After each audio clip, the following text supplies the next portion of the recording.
अध्याय 1661। कैनयांग ने पीछे मुड़ना चाहा, लेकिन घनी तलवारों और कृपाणों ने एक के बाद एक उसे काट डाला, जिससे उसकी पीठ पर आग की लपटें फैल गईं। जब भी वह पीछे मुड़ना चाहता तो तलवार उसे फिर से काट देती, जिससे उसके अत्यंत कमजोर शरीर में पीछे मुड़ने की पर्याप्त शक्ति नहीं बचती। ये दृश्य अर्जुन और ब्लैक सिकल ने एक साथ देखा। वे दोनों भी उसी समय उस दिशा में दौड़ पड़े। अर्जुन की गति प्रकाश की गति से बहुत तेज थी, लेकिन उसकी गति बेहद सीमित थी। एक छोटी सी दूरी के भीतर उसकी लचीलापन काली दरांती से कहीं कम थी। अर्जुन प्रकाश की गति से आगे बढ़ा और सूर्यास्त को काटने वाले व्यक्ति को रोकने की कोशिश की। रास्ते में उसकी टक्कर 3 मार्शल आर्ट कलाकारों से हुई, जिससे तीनों मार्शल आर्ट कलाकार विस्फोटित हो गए। नतीजतन उसकी गति धीमी हो गई। इसके विपरीत वह ब्लैक सिकल था। उसकी चाल और भी ज्यादा शानदार और फुर्तीली थी। वह किसी आत्मिक सांप जैसा था। वह दुश्मनों के घने समूह की दरारों से तेजी से निकल सकता था।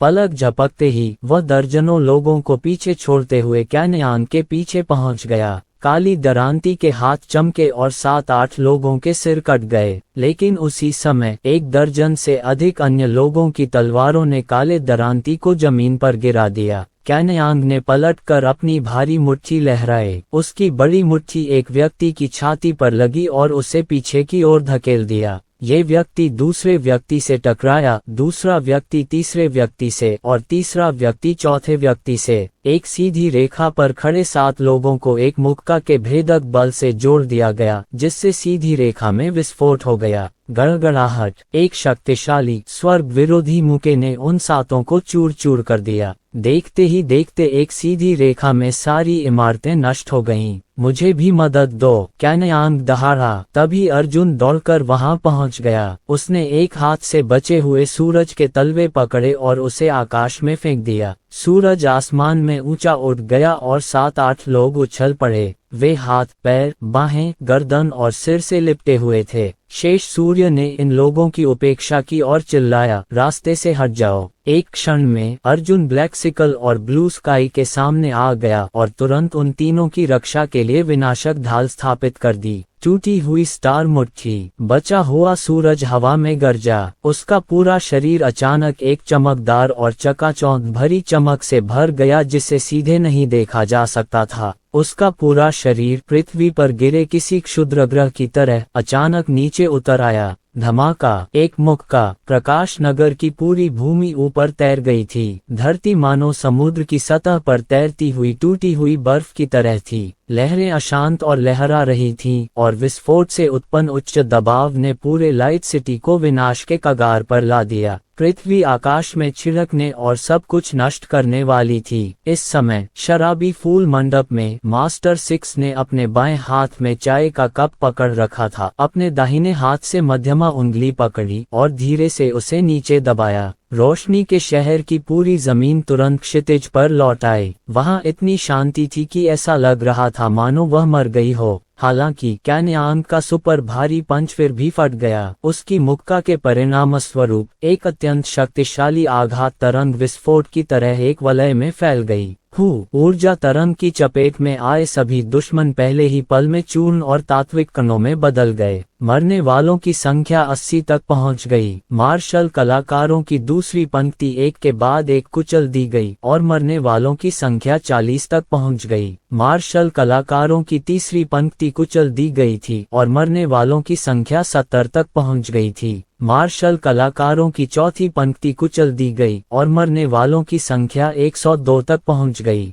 जल्दी करो और बचाव करो। सड़क के दोनों ओर से सैकड़ों मार्शल संत दौड़े। उन्होंने अपनी दिव्य सूक्ष्म QE को मुक्त किया और लगभग 1000 लोगों की शक्ति का उपयोग करके एक अत्यंत मोटी ढाल बनाई। पंचवायु शॉकवेव ने ढाल को तोड़ दिया, जिससे एक भेदक बल पैदा हुआ जिसने ढाल के अंदर मार्शल कलाकारों की पहली पंक्ति को 55 लोगों तक कुचल दिया। मार्शल कलाकारों की दूसरी पंक्ति को 34 में कुचल दो। मार्शल कलाकारों की तीसरी पंक्ति को 16 में कुचल दो। मार्शल कलाकारों की चौथी पंक्ति को कुचल दो। गड्ढे में लेटे हुए कैनयांग जोर से हंसा, मैं एक उंगली भी नहीं हिला सकता, तुम लोग जाओ और डू हुआ को बचाओ। विनाशक ढाल गायब हो गई। अर्जुन ने अपने बाएं हाथ से नीले आकाश को घसीटा और डूबते सूरज की ओर चल पड़ा। काला दरांती अभी भी हिलने डुलने में सक्षम था। उसने अर्जुन के आसपास की रक्षा की और लगातार आगे बढ़ रहे बिखरे हुए योद्धाओं से निपटा।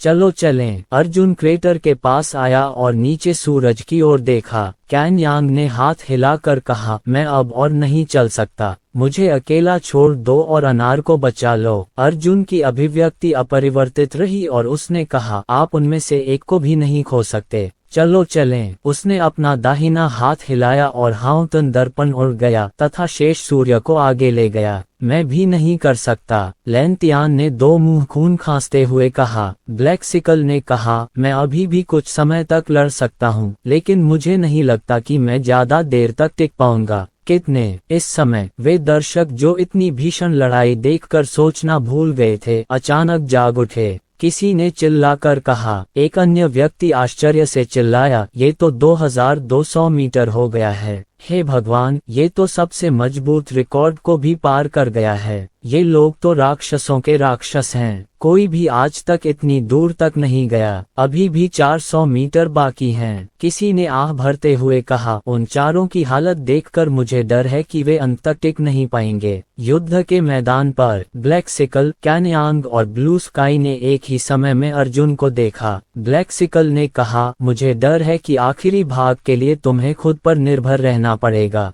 भाइयों में अब ताकत नहीं है। अर्जुन ने सिर हिलाया, जिससे हाउतन दर्पण बड़ा हो गया और काला दरांती नीला आकाश ऊपर की ओर खींच गया। लैंतियान ने कहा, मेरे पास अभी भी थोड़ी सी एस्ट्रल क्यूई बची है। मैं अर्जुन की यात्रा में मदद कर सकती हूँ, लेकिन मैं उसे वहाँ नहीं भेज सकती। ब्लैकसिकल ने कहा, मेरे पास अभी भी थोड़ी ताकत बची है, लेकिन मेरे पास और एस्ट्रल क्यूई नहीं है। मैं आपकी मदद कर सकता हूँ। नीले आकाश ने अपने हाथ इकट्ठे किए और एक सर्पिल पानी का गोला बनाया। उसने काले दरांती से कहा, अगर तुम इसे दुश्मन के बीच में फेंकोगे तो तुम्हें 1/3 सेकंड के अंदर वापस लौटना होगा, वरना मेरे पास पानी के गोले को नियंत्रित करने और दुश्मन पर सटीक वार करने के लिए पर्याप्त दीपक क्यूई नहीं है। ये तुम्हें पूरी तरह से चूस लेगा। ब्लैकसिकल ने जरा भी संकोच नहीं किया। उसने एक हाथ से पानी की गेंद पकड़ी और दुश्मन की भीड़ की ओर दौड़ते हुए एक प्रतिबिंब में बदल गया। अर्जुन की आंखें ठंडी हो गईं। उसने आगे बढ़कर ब्लैकसिकल का हाथ पकड़ लिया और कहा, मत जाओ, बाकी सब मुझ पर छोड़ दो। ब्लैकसिकल ने अर्जुन की ओर देखा और कहा, मुझे सम्मान दो। अर्जुन चुप हो गया। कैनयांग ने कहा, जाने दो। अर्जुन ने गहरी सांस ली और अपना हाथ छोड़ दिया। काली दरांती मुस्कुराई और बोली, अगर मैं वापस नहीं आ सकती तो इसे मेरे लिए दफनाना याद रखना, कोई कब्र नहीं। ऐसा कहने के बाद काली दरांती फिर से चली और छाया में बदल गई। लगभग 1000 दुश्मन विशेषज्ञों की भीड़ में अचानक काला दरांती प्रकट हुआ। उसी समय उसने पानी का गोला छोड़ा। ब्लू स्काई ने हमेशा पानी के गोले को नियंत्रित किया था ताकि वह फट न जाए, लेकिन इस समय उसकी एस्ट्रल क्यूई की आखिरी किरण भी समाप्त हो चुकी थी। उसका पूरा शरीर ढह गया और वह पूरी तरह से बेहोश हो गया।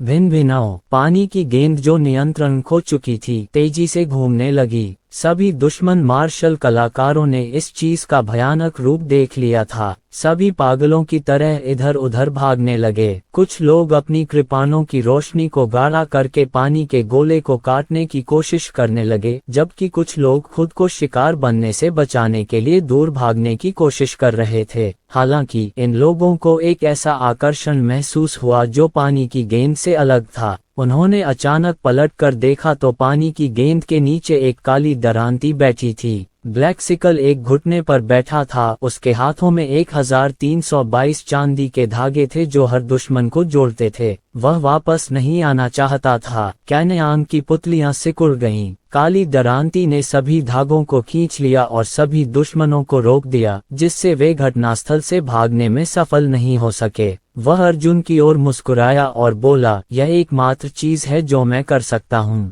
पानी की गेंद घूम गई। दुश्मन के शरीर से बड़ी मात्रा में तरल पदार्थ चूस लिया गया, जिसमें काली दरांती भी शामिल थी। अध्याय 1662 समय रुक गया। केवल 1 सेकंड बचा था। जब दोबारा ऑपरेशन करने का समय आया तो काला दरांती पहले से ही हाउतन मिरर पर पड़ा हुआ था। तुमने मुझे बचाने से इनकार करने में अपना समय बर्बाद कर दिया। काले दरांती का शरीर किसी सूखे पेड़ जैसा था। उसकी खाल उसकी हड्डियों से कसकर चिपकी हुई थी और थोड़ी देर बाद उसे चूसकर सुखा दिया जाएगा। अर्जुन हाउतन दर्पण के सामने कमजोर होकर बैठी थी, हौंफ रही थी। काले दरांती ने भौहें चढ़ाई और कहा, ऐसा करना बुद्धिमानी नहीं है। तुमने रुकने में बहुत समय गंवा दिया है, लेकिन तुम्हें अभी भी कुछ 100 मीटर दौड़ना है। मुझ पर अपनी ऊर्जा बर्बाद करना उचित नहीं है। अर्जुन मुस्कुराया और बोला, यह इसके लायक नहीं है। यह इस पर निर्भर करता है कि यह कैसे काम करता है। मेरी नज़र में भाई पैसे के तथाकथित मूल्य से ज्यादा महत्वपूर्ण है। और भविष्य में इस तरह की बात दोबारा मत करना। मैंने तुमसे अपने लिए बलिदान देने के लिए नहीं कहा था। मैं तुम्हारे साथ उस दुनिया में लड़ना चाहता था जो मेरी है। कैनयांग ने अर्जुन की कमजोर हालत को देखा और कहा, तो बात खत्म हो गई। पहले तो तुम्हारे पास लड़ने के लिए कुछ ताकत थी। अब जब तुमने ब्लैक सिकल को बचा लिया है तो तुम इतने कमजोर हो गए हो कि एक मरते हुए कुत्ते जैसे लग रहे हो। दूसरी ओर काली दरांती के खिंचाव के कारण 1000 से ज्यादा मार्शल कलाकार पहले ही मुश्किल में फंस चुके थे। वे इतने घबरा गए थे कि पानी के गोले से बच निकलना चाहते थे, लेकिन इसके बजाय उनमें से और भी ज्यादा लोग पानी में समाते जा रहे थे। अर्जुन ने लोगों की ओर इशारा करते हुए कहा, क्या आप इसे देख रहे हैं? ये बिखरी हुई रेत की एक ट्रे है। ब्लैक सिकल ने सिर हिलाया और कहा, दरअसल उन्हें इतनी दयनीय स्थिति में होने की जरूरत नहीं थी। अगर 1 दर्जन से ज्यादा लोग खड़े होते और पानी के गोले को चकनाचूर करने के लिए ब्लेड की रोशनी को संघनित कर देते तो खतरा टल जाता। शायद ज्यादा से ज्यादा सिर्फ 1 दर्जन लोगों की ही बलि चढ़ती। अर्जुन ने कहा, ये सही है, लेकिन क्योंकि कृपाण की रोशनी को संघनित होने में समय लगता है, इसलिए उन्हें कृपाण की रोशनी को संघनित करने के लिए पानी की गेंद से मुक्त होने के लिए अपनी ताकत का उपयोग करने की आवश्यकता है। इस तरह यह अधिक संभावना है कि वे पीड़ित बन जाएंगे और सभी को बचाने के लिए खुद को बलिदान कर देंगे। लगभग सभी के मन में यही विचार है, मुझे बस भागना है। कृपाण की रोशनी को कम करने के लिए किसी को तो अपनी जान देने को तैयार होना ही होगा। अंत में हर कोई भाग रहा है। हर कोई चाहता है कि कोई पानी की गेंद को नष्ट कर दे। एक भी व्यक्ति रुककर कृपाण की रोशनी को कम करने को तैयार नहीं है। इस समय उनमें से आधे से अधिक मार्शल कलाकार पानी की गेंद के आकर्षण में मर चुके थे। मात्र 3 से 4 सेकंड में ही 700 से अधिक लोग पानी के गोले की आत्मा बन चुके थे। जहां तक पानी की गेंद का सवाल है, वह अभी भी बड़ी होती जा रही थी। अगर ऐसा ही चलता रहा तो यह निश्चित रूप से खत्म नहीं होगा। बचे हुए कुछ 100 लोग निश्चित रूप से पानी के गोले में समा जाएंगे। ठीक इसी समय दूर की इमारत में बैठा कोई व्यक्ति नीचे देख नहीं पा रहा था। दर्जनों लोग बाहर दौड़े और अपनी कृपाण की रोशनी को गाढ़ा करके पानी के गोले को चकनाचूर करने की तैयारी करने लगे। इस समय का लाभ उठाते हुए अर्जुन को अस्थायी रूप से अपनी स्थिति को समायोजित करने की आवश्यकता थी। उसने एक गहरी सांस ली और पालथी मारकर बैठ गया। वह जानता था कि वह 9 पवित्रताओं वाली ब्रह्मांड कला को ज्यादा से ज्यादा 10 सेकंड तक या ज्यादा से ज्यादा 2-3 सेकंड तक ही प्रसारित कर सकता है। फिर भी ऐसा न करने से तो होना ही बेहतर था। ये भी इसी समय था कि अर्जुन ने जल्दी से कहा, भविष्य में मेरे पीछे आना। तुम्हें एक बात याद रखनी चाहिए, खतरे के समय में दूसरों को बचाने के लिए खुद को बलिदान करने में व्यस्त मत रहो। इस तरह की बात मुझ पर छोड़ दो। ऐसा नहीं है कि मैं व्यक्तिगत रूप से दिखावा करना चाहता हूँ और सारी प्रसिद्धि पाना चाहता हूँ।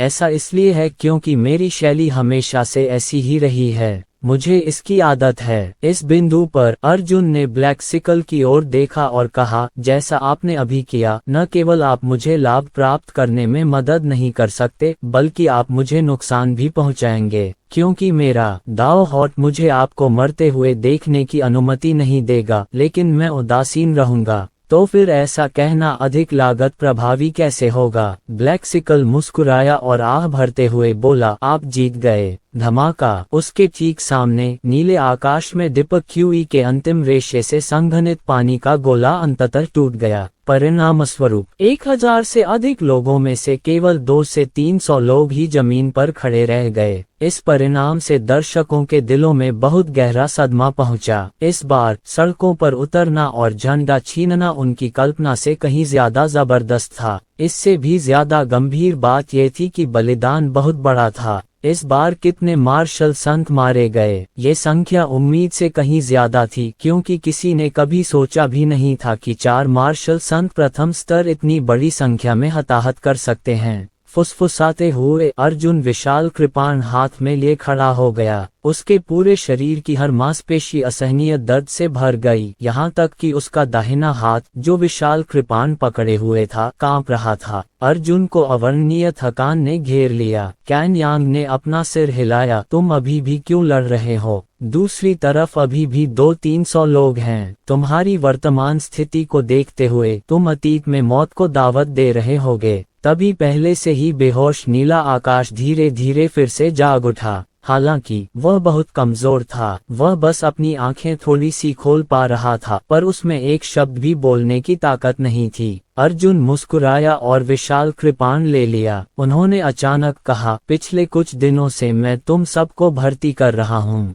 तुम हमेशा अपनी असाधारण युद्ध क्षमता का प्रदर्शन करते हुए चमकते रहे हो, लेकिन तुम मेरे बारे में क्या जानते हो? ब्लैक्सिकल और अन्य लोग उत्सुकता से अर्जुन को देखने लगे। अर्जुन ने कहा, आपके बॉस के तौर पर आखिरकार अपनी ताकत दिखाने की मेरी बारी आ गई है। आप लोग ध्यान से देखिए। ऐसा कहकर अर्जुन ने विशाल कृपाण उठाया और कांपते हुए चेहरे के साथ दुश्मन की ओर चल पड़ा। ब्लैक्सिकल ने भौहें चढ़ाकर कहा, शायद तुम में सचमुच असाधारण ताकत है जिसने हमें हैरान कर दिया, लेकिन तुम सच को नकार नहीं सकते। सच तो यह है कि तुम चल भी नहीं सकते, तो दूसरों से लड़ कैसे सकते हो? तुम्हारी ताकत तो दिखाने लायक ही नहीं है। अर्जुन ने पलट कर कहा, आपको किसने बताया कि शारीरिक शक्ति के बिना आप लड़ नहीं पाएंगे? इस समय तक दूसरी ओर से 200 से 300 लोग पहले ही अर्जुन की ओर दौड़ पड़े थे। अर्जुन ने विशाल कृपाण को जमीन में घोंप दिया, फिर अपने हाथ बढ़ाए और अपनी मानसिक ऊर्जा प्रसारित की। 7 अतिभूत जेल, जीवन और मृत्यु की स्थिति जो अत्यंत कमजोर थी, 7 अतिभूत जेल के लिए फांसी देने की एकमात्र शर्त थी। धमाका! अर्जुन के चारों ओर एक भयानक भूतिया आभा छा गई। उसके तुरंत बाद आकाश में एक दरार दिखाई दी। दरार के भीतर से भेड़िए की चीख जैसी एक चीख गूंजी। एक भूत की आकृति सीटी बजाती हुई अर्जुन की पीठ पर लेट गई। भूत का चेहरा उदास और क्रूर था। उसका मुंह अर्जुन के चेहरे के पास पड़ा था, मानो वह किसी भयावह मुस्कान के साथ अर्जुन से फुसफुसा रहा हो। इस दृश्य ने ब्लैक्सिकल और अन्य लोगों को चौंका दिया। आभा! अर्जुन के शरीर से एक अभूतपूर्व आभा फूट पड़ी। अर्जुन, जो पूरी तरह से कमजोर अवस्था में था, वास्तव में अपनी चरम अवस्था का आभामंडल महसूस नहीं कर रहा था,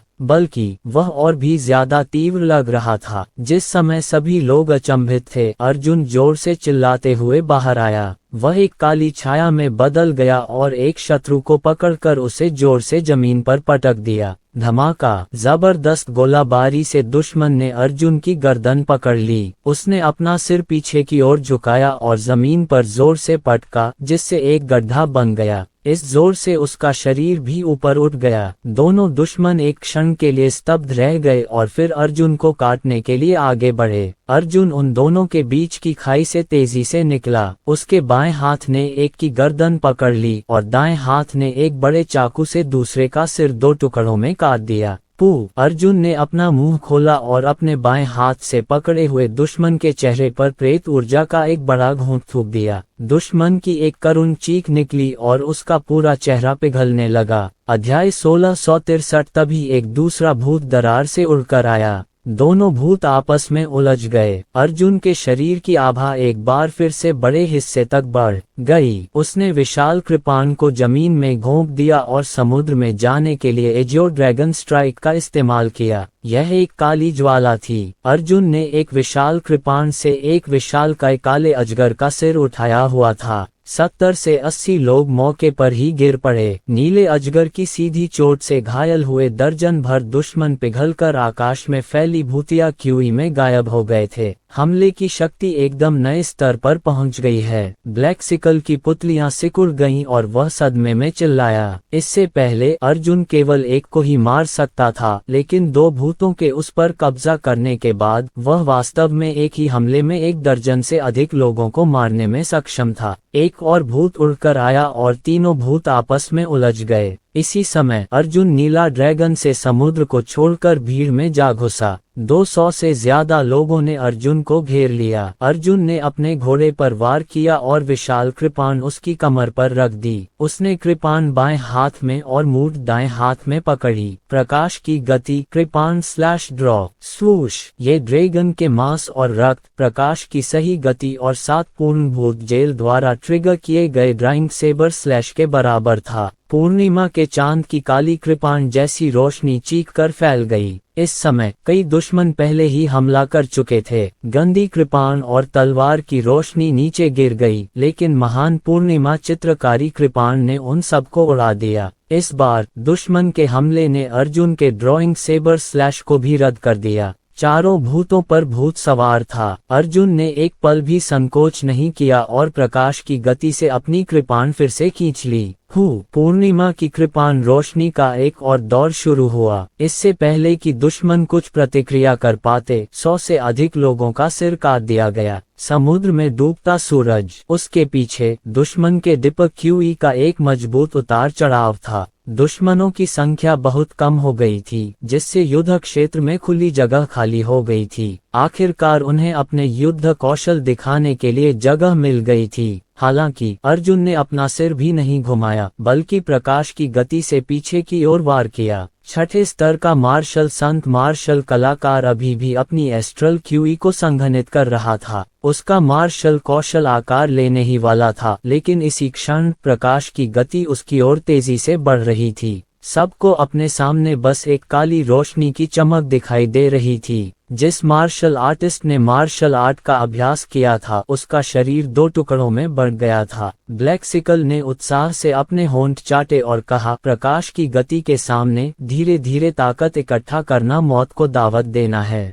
वह बिल्कुल उन्मत्त अवस्था में पहुंच गया है। कैनयांग ने भयभीत होकर कहा, इस बदमाश की हरकतों का इस्तेमाल उसे तुरंत रोकने के लिए किया जा सकता है। किसी ने चिल्लाया और 1 दर्जन लोग अर्जुन को गले लगाने के लिए आगे बढ़े। अर्जुन ने अपना मुंह खोला और एक मार्शल आर्टिस्ट के कंधे पर काट लिया। उसने सिर्फ उसके मांस का एक बड़ा हिस्सा और कंधे की हड्डी काटी। जिस क्षण मार्शल कलाकार ने अपनी पकड़ छोड़ी, अर्जुन को एक दरार महसूस हुई। वह समुद्र में जाने के लिए एजियो ड्रैगन स्ट्राइक का प्रयोग करता था। अपने शरीर से लटके 1 दर्जन लोगों को घसीटता हुआ, हिंसक रूप से आगे बढ़ता हुआ, सभी को झटकता हुआ। तभी अर्जुन अचानक घूम गया। 5 भूत प्रेत से ग्रस्त थे। अर्जुन अचानक घूम गया। उसके दाहिने हाथ में कृपाण थी और उसका बायां हाथ तेजी से बाहर निकला। चिल्लाया, 7 सितारा उंगली। प्रकाश की एक 7 सितारा उंगली पहले व्यक्ति, दूसरे व्यक्ति, तीसरे व्यक्ति, 5वें व्यक्ति और 7वें व्यक्ति के माध्यम से छेद कर गई। एक सीधी पंक्ति में खड़े सभी मार्शल छात्रों के शरीर में छेद हो गया और वे पीठ के बल गिर पड़े। अर्जुन रुक गया और चला गया। प्रकाश की गति से 1 दर्जन से अधिक 7 सितारा उंगलियों पर गोली चलाने के बाद दुश्मनों को प्रतिक्रिया करने या चकमा देने का भी समय नहीं मिला, इससे पहले कि वे घने उंगली बल से भेद दिए गए। शराबी फूल मंडप के अंदर मास्टर 6 ने मेज पर जोर से पटक दिया और चिल्लाया, बाहर निकलो सब लोग, उसे रोको। हमने पहले ही बहुत से लोगों की बलि दे दी है, अब हमें कोई परवाह नहीं है। इतनी बड़ी कीमत चुकाने के बाद हम उसे जबरन घुसने नहीं दे सकते।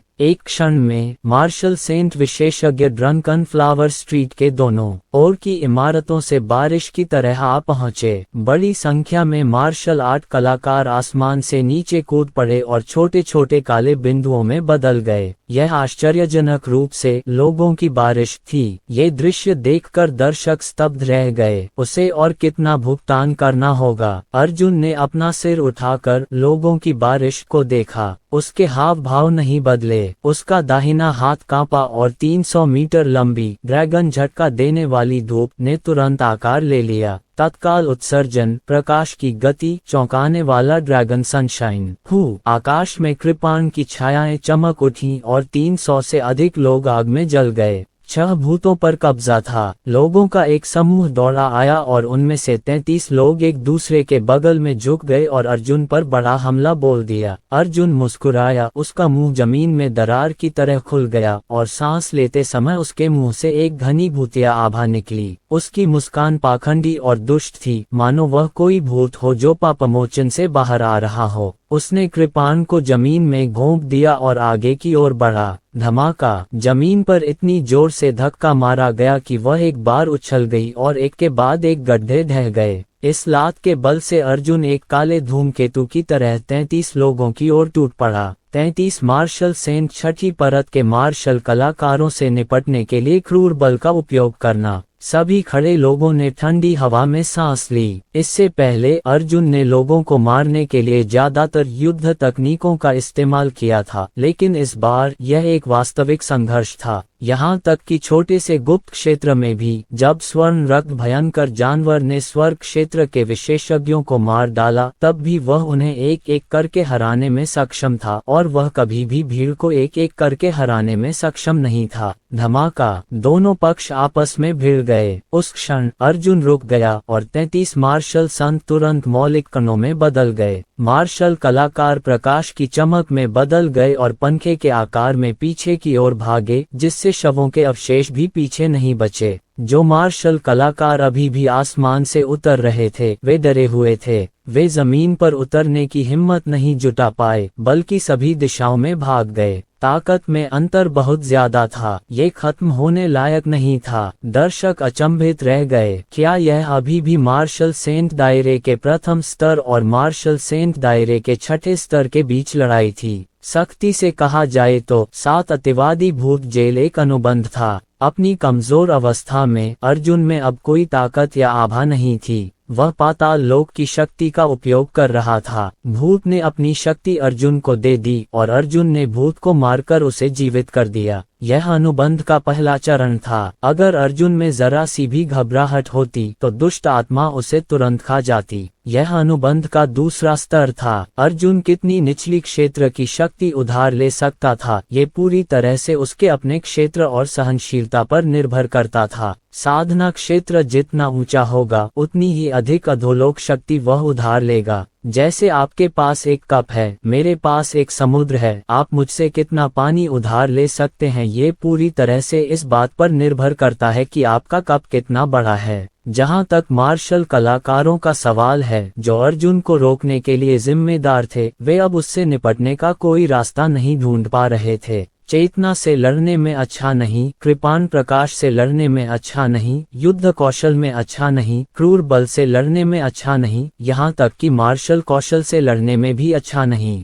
इस निराशाजनक स्थिति ने और भी विचित्र दृश्य उत्पन्न कर दिया। यह इतिहास का सबसे विचित्र दृश्य भी था। अर्जुन ने अपनी विशाल कृपाण को घसीटा और कदम दर कदम शराबी फूल मंडप की ओर चल पड़ा। जहां तक दुश्मनों की बात है, वे सड़क के दोनों ओर खड़े थे और उनमें से किसी ने भी दोबारा लड़ने की हिम्मत नहीं की। किसी को हिलने का मन हुआ, लेकिन जब उसने अर्जुन की ठंडी, घातक निगाह देखी तो वह तुरंत इतना डर गया कि वह कई कदम पीछे हट गया। वहां का माहौल भयावह रूप से शांत था। हर कोई ये दृश्य देखकर हक्का बक्का रह गया। विशाल कृपाण पकड़े अर्जुन को देखकर तलवार धीरे धीरे जमीन पर घिसट रही थी, लेकिन ये तो सड़क पर चल रहा था। खाली ड्रंकन फ्लावर स्ट्रीट में किसी की हिम्मत नहीं हुई कि अर्जुन को रोके। अध्याय 1664 धिक्कार है। कैन यांग ने बिना हंसे या रोए डांटते हुए कहा, ये बदमाश वाकई बहुत ताकतवर है। इसने शुरुआत में ही इतना भयानक युद्ध कौशल क्यों नहीं दिखाया? इसे अब तक इंतजार क्यों करना पड़ा? ब्लैकसिकल ने सोच विचार कर अपना सिर हिलाया और कहा, यह इतना आसान नहीं है। क्या तुमने ध्यान नहीं दिया? ऐसा लगता है कि उसका युद्ध कौशल केवल मृत्यु के निकट और अत्यधिक कमजोरी की स्थिति में ही काम आता है। इस मार्शल कौशल का उपयोग करने की पूर्व शर्त बहुत खतरनाक है। यदि वह मरने से एक कदम दूर है तो वह मार्शल कौशल जारी नहीं कर पाएगा। यदि वह एक कदम आगे है तो वह वास्तव में मर जाएगा, वह मृत्यु के कगार पर होगा। इतनी परेशानी वाली बात ये सुनकर कैन यांग मुस्कुराया। बहुत मजबूत। ब्लैक सिकल ने अपनी आंखें सिकोड़ ली और अर्जुन की पीठ की ओर देखा। वह अर्जुन के करिश्मे से प्रभावित था, लेकिन उसने यह उम्मीद नहीं की थी कि हमेशा मुस्कुराते रहने वाला अर्जुन युद्ध शक्ति के मामले में भी इतना आश्चर्यजनक था। हाँ, कैन यांग भी गंभीर हो गया और बोला, वाकई ये बहुत मजबूत है। मैंने पहले कभी इतना मजबूत आदमी नहीं देखा। आज से पहले मैं हमेशा यही सोचता था कि इस दुनिया में सबसे शक्तिशाली लोग आप और लैंतियान हैं।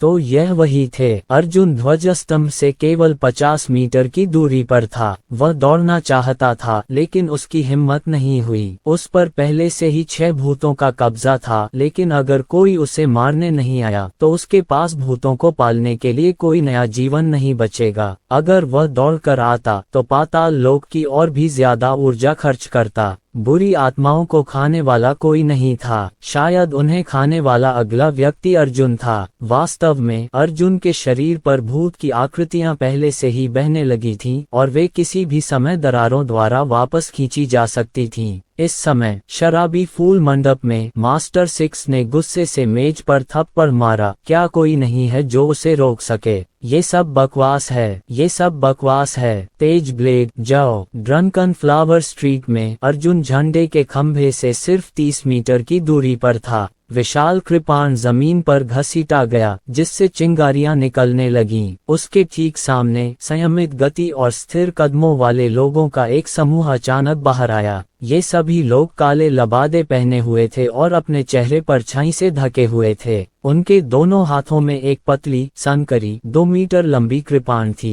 लंबी कृपाण सिर्फ 2 अंगुल चौड़ी और बहुत संकरी थी। यह एक विशिष्ट प्रकार का हथियार था जो सिर्फ दक्षता को नष्ट करना चाहता था, गति को नहीं। इस पंक्ति में केवल 12 लोग थे। सभी मार्शल सेंट स्टेज के 6ठे स्तर पर थे। हालांकि उनकी आभा उन मार्शल कलाकारों से पूरी तरह से अलग थी जिन्होंने पहले अर्जुन को रोका था। इन लोगों को देखकर सभी दर्शकों ने अपने मुंह ढक लिए। उन्हें डर था कि कहीं वे हल्का शोर न मचा दें और मास्टर 6 को भड़का न दें। ऐसा इसलिए था क्योंकि हर कोई जानता था कि ये काले वस्त्रधारी लोग विविध ब्रांड गिल्ड के योद्धा नहीं थे। वे तो बस वही जनरल थे जिन्हें मास्टर 6 ने पाला था। इससे नियम तोड़े जा चुके थे। सबसे महत्वपूर्ण बात यह थी कि विभिन्न संघों द्वारा भेजे गए मार्शल कलाकारों को अर्जुन से निपटना था। जहां तक मास्टर 6 का सवाल है, वह किसी विशेष संघ से संबंधित नहीं था। लेकिन ऐसी बात कहने की हिम्मत कौन करेगा? अर्जुन के कदम धीमे नहीं हुए, लेकिन उसके मुंह का कोना एक दुष्ट चाप में फट गया। उसके मुंह से अभी भी सांस निकल रही थी और वह लगातार एक घनीभूत आभा छोड़ रहा था। 12 लोग भी चुप रहे। उन्होंने एक साथ अपनी पतली तलवारें निकाली और उनमें से हर एक से खून बहने लगा। रक्त हवा में वाष्पित हो गया और रक्त ऊर्जा में बदल गया, जो काले वस्त्र पहने प्रत्येक मार्शल कलाकार के चारों ओर फैल गया। रक्त बलि कोई युद्ध कौशल नहीं, बल्कि अपनी शक्ति बढ़ाने का एक तरीका था। अर्जुन ने पहले भी कई रक्त बलि देखी थीं। वह अच्छी तरह जानता था कि ये क्या दर्शाती हैं। 12 लोगों के राज्य पागलपन की हद तक बढ़ने लगे। मध्य देर से मार्शल सेंट 6ठी परत, 7वां मार्शल सेंट स्टेज, मध्य 7वीं परत, उत्तर 7वीं परत और मार्शल सेंट का 8वां स्तर, मध्य 8वीं परत, अंतिम 8वीं परत, अंतिम 8वीं परत, मार्शल संत का 9वां स्तर। 12 काले वस्त्रधारी मार्शल कलाकार लगातार 3 स्तर ऊपर चढ़ गए थे। वह वास्तव में मार्शल संत क्षेत्र के 9वें स्तर पर पहुंच गया था। इस तरह हर कोई अर्जुन से कम 8 स्तर ऊपर होगा। यह अर्जुन की सीमा से पूरी तरह से आगे निकल गया था। धोखाधड़ी, ये धोखा है, कैन यांग ने गुस्से से कहा, लेकिन किसी ने जवाब नहीं दिया। ब्लैक सिकल ने भी नहीं। दरअसल यह कोई धोखा नहीं था। काले वस्त्र पहने ये मार्शल कलाकार मार्शल संत क्षेत्र के छठे स्तर पर थे। उन्होंने अपने साधना क्षेत्र को बढ़ाने के लिए अस्थायी रूप से अपनी विधियों का प्रयोग किया था। इसे भी एक प्रकार की व्यक्तिगत शक्ति माना जाता था। बच्चे शियांग नान, ये लोग मर रहे हैं। सर्प ने शियांग नान के मन में कहा, ऐसा लगता है कि उनका रक्त बलिदान उनकी साधना को केवल एक स्तर तक ही बढ़ा सकता है। हालांकि उन्होंने बलपूर्वक अपनी साधना को 3 स्तरों तक बढ़ा दिया है। इसलिए चाहे वे जीतें या हारें, इस युद्ध के बाद वे सभी थककर मर जाएंगे। तो फिर धिक्कार है छठे मास्टर पर। यह स्पष्ट है कि वह आपके साथ गड़बड़ करना चाहता है। एक मार्शल संत का थर्ड लेयर माइनर क्षेत्र, खासकर एक मार्शल संत का लेट थर्ड लेयर माइनर क्षेत्र, क्या यह मजाक है? इस समय 12 काले वस्त्रधारी मार्शल कलाकार मरने के दृढ़ संकल्प के साथ आगे बढ़े। जल्दी, बहुत तेज। 12 लोग 12 प्रतिबिंबों में बदल गए और अर्जुन की ओर चमक उठे। तथाकथित प्रतिबिंब स्वयं अर्जुन के सापेक्ष थे। केवल अर्जुन और ब्लैक सिकल ने ही देखा कि 12 लोग प्रतिबिंब थे। उन दोनों के अलावा दर्शक ये नहीं देख पा रहे थे कि 12 लोग कहाँ थे। बाहरी लोगों की नजरों में वे 12 लोग पहले ही गायब हो चुके थे। अच्छा काम किया। अर्जुन ने अपने होंठ चाटे और उसका शरीर कांप उठा। 7 भूतों ने उस पर कब्जा कर लिया। 7वीं दुष्ट आत्मा अंततः रेंग कर बाहर आए और अर्जुन पर उतरी, इससे पहले कि अन्य 6 दुष्ट आत्माएं पाताल लोक में वापस लौटने वाली थीं। उसी क्षण अर्जुन का दाहिना हाथ गायब हो गया। अचानक हवा में एक झनझनाहट की आवाज हुई। 12 लोग बहुत तेज थे, इतने तेज कि नंगी आंखों से देखना मुश्किल था, और अर्जुन का दाहिना हाथ भी उतना ही तेज था। वह इतना तेज था कि उसे कोई परछाई भी दिखाई नहीं दे रही थी। हालांकि ब्लैक सिकल ने देखा कि अर्जुन ने हर काले वस्त्रधारी मार्शल कलाकार के हमले को बिल्कुल सही कोण से रोक दिया था। हालांकि उन काले वस्त्रधारी मार्शल कलाकारों का साधना स्तर बहुत ऊंचा था।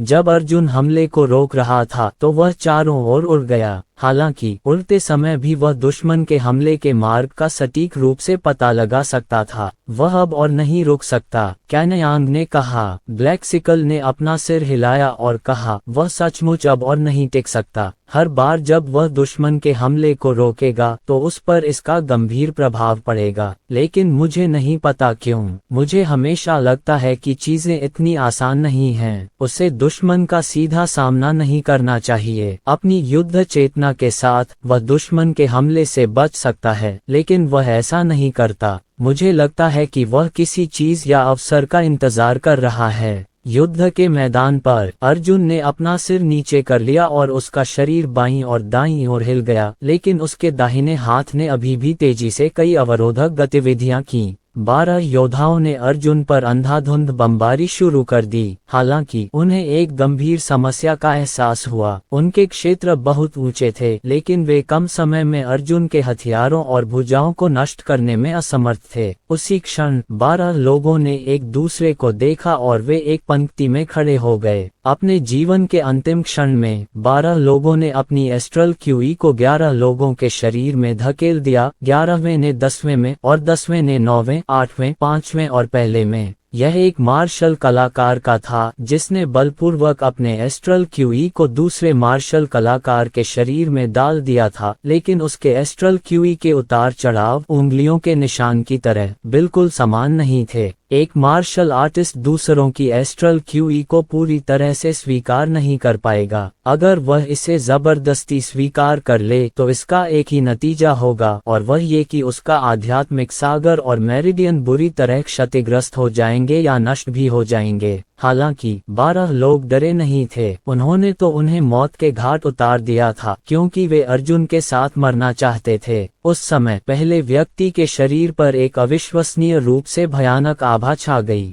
इसी समय अर्जुन भी मुस्कुराया। उसका दाहिना हाथ कांपने लगा और दोनों हथेलियां मिलकर काली रोशनी वाली एक और भी बड़ी हथेली बन गईं। मिथुन पाम, अर्जुन ने उदासीनता से कहा। शराबी फूल मंडप के अंदर छठे मास्टर अचानक खड़े हो गए और चिल्लाए, मध्यम दाव ग्रेड मार्शल कौशल। अध्याय 1665। 12 काले वस्त्रधारी मार्शल कलाकारों ने अपनी एस्ट्रल क्यूई को एक ही व्यक्ति पर केंद्रित कर दिया था और अपने 11 साथियों की एस्ट्रल क्यूई की मदद से उन्होंने अर्जुन पर घातक प्रहार करने के मार्शल कौशल की तैयारी के लिए अपनी ताकत इकट्ठा करना शुरू कर दिया। अर्जुन के तात्कालिक मार्शल कौशल ने उसकी श्रेष्ठता को पूरी तरह से प्रदर्शित कर दिया था। काले वस्त्र पहने आदमी अभी भी अपने मार्शल कौशल को संघनित कर रहा था और अर्जुन की मिथुन हथेलियां पहले से ही पूरी हो चुकी थीं। जब काले वस्त्रधारी व्यक्ति का युद्ध कौशल आकार लेने वाला था तब अर्जुन की दोनों हथेलियां पहले ही बाहर निकल आई थीं।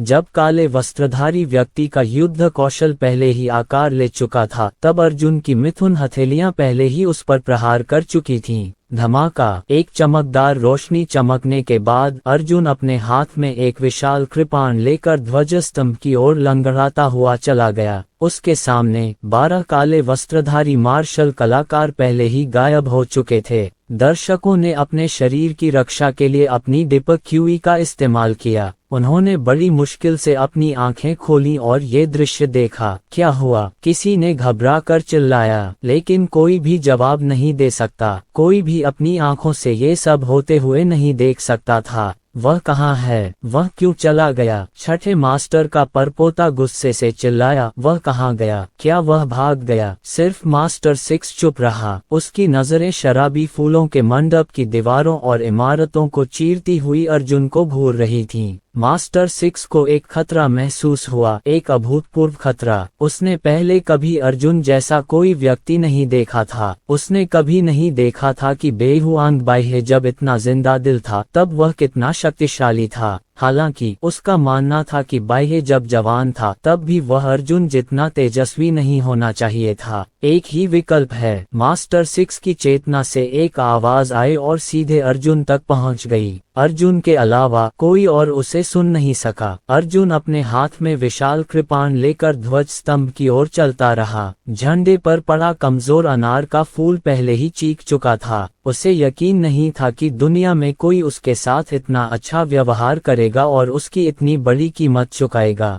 वह पुरुषों की निर्दयता का ध्यान रखती थी। वह दोस्ती में विश्वास नहीं रखती थी। वह मानती थी कि मुनाफा ही लोगों को मुस्कुराने और एक दूसरे का अभिवादन करने के लिए प्रेरित करता है। मेरे पीछे आओ और मेरे आदमी बनो। दूसरी आवाज जो मास्टर 6 ने अपनी चेतना से अर्जुन को भेजी थी ने कहा। अर्जुन ने कोई जवाब नहीं दिया। वह झंडे के नीचे चलने ही वाला था। उसने सिर उठाकर अनार की तरफ देखा। उसके शरीर पर मौजूद 7 दुष्ट आत्माएं भी अपना काम पूरा करके वापस अंतरिक्षीय दरार की ओर उड़ गईं। अर्जुन के शरीर पर मौजूद भूत क्यूई गायब हो गया। उसने अपना सिर उठाया और डू हुआ को एक अतुलनीय चमकदार मुस्कान दी। उन्होंने कहा, मैंने आपसे कहा था कि यदि आप सम्मान चाहते हैं तो मैं इसे अपनी जान देकर वापस ले सकता हूँ। तुम्हारा फोन कट गया था इसलिए मैं आया। मैंने तुम्हें बचाया। अनार ने अपना चेहरा ढक लिया और चिल्लाया। मास्टर 6 की आवाज फिर से गूंजी, शायद मैं तुम्हें कठपुतली बना दूंगा।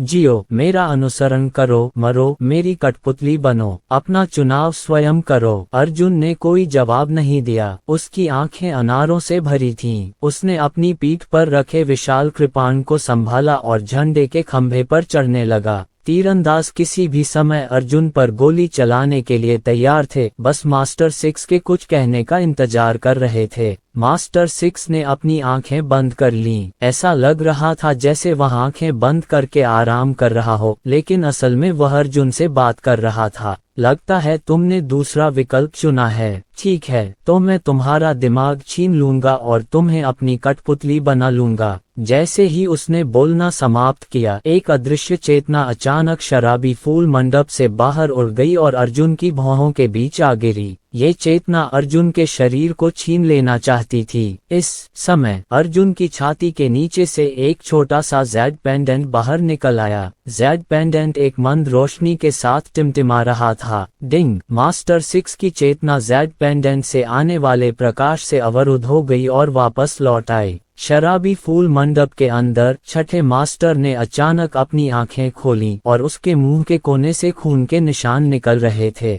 पर दादाजी आपको क्या हुआ है? पर पोते ने आश्चर्य से कहा, मास्टर सिक्स बिना हिले डुले झंडे पर टंगे अर्जुन को घूर रहा था। उसने अपना दाहिना हाथ उठाया और कहा, गोली मारो इसे। हालांकि पुल पर मौजूद महिला ने एक बार अर्जुन को एक जेड पेंडेंट दिया था। उसने कहा कि इस जेड पेंडेंट के साथ कोई भी अर्जुन को नहीं छीन सकता। जानवर आत्मा द्वीप की लड़ाई के बाद अर्जुन को भी नहीं पता था कि जेड पेंडेंट कहाँ गया। उसे लगा कि उसने जेड पेंडेंट खो दिया है। अप्रत्याशित रूप से ये हमेशा उसके शरीर में छिपा हुआ था और उसके शरीर का एक हिस्सा बन गया था। मास्टर सिक्स ने हार मान ली थी। अगर उसे अर्जुन जैसा कोई नहीं मिला तो वह ऐसे व्यक्ति को नष्ट कर देगा। इस दुनिया में एक ही सफेद नदी काफी थी, दूसरी की कोई जरूरत नहीं थी। आभा में लिपटे तीखे तीर अर्जुन की ओर चले। हालांकि एक बात ऐसी थी जिसके बारे में कोई नहीं जानता था, क्योंकि इससे पहले कोई भी इस स्तर तक नहीं पहुंच पाया था। अर्थात जो तीरंदाज ध्वज छीनने वालों को गोली मारने और मारने के लिए जिम्मेदार थे, उनके पास कोई विशिष्ट क्षेत्र नहीं था।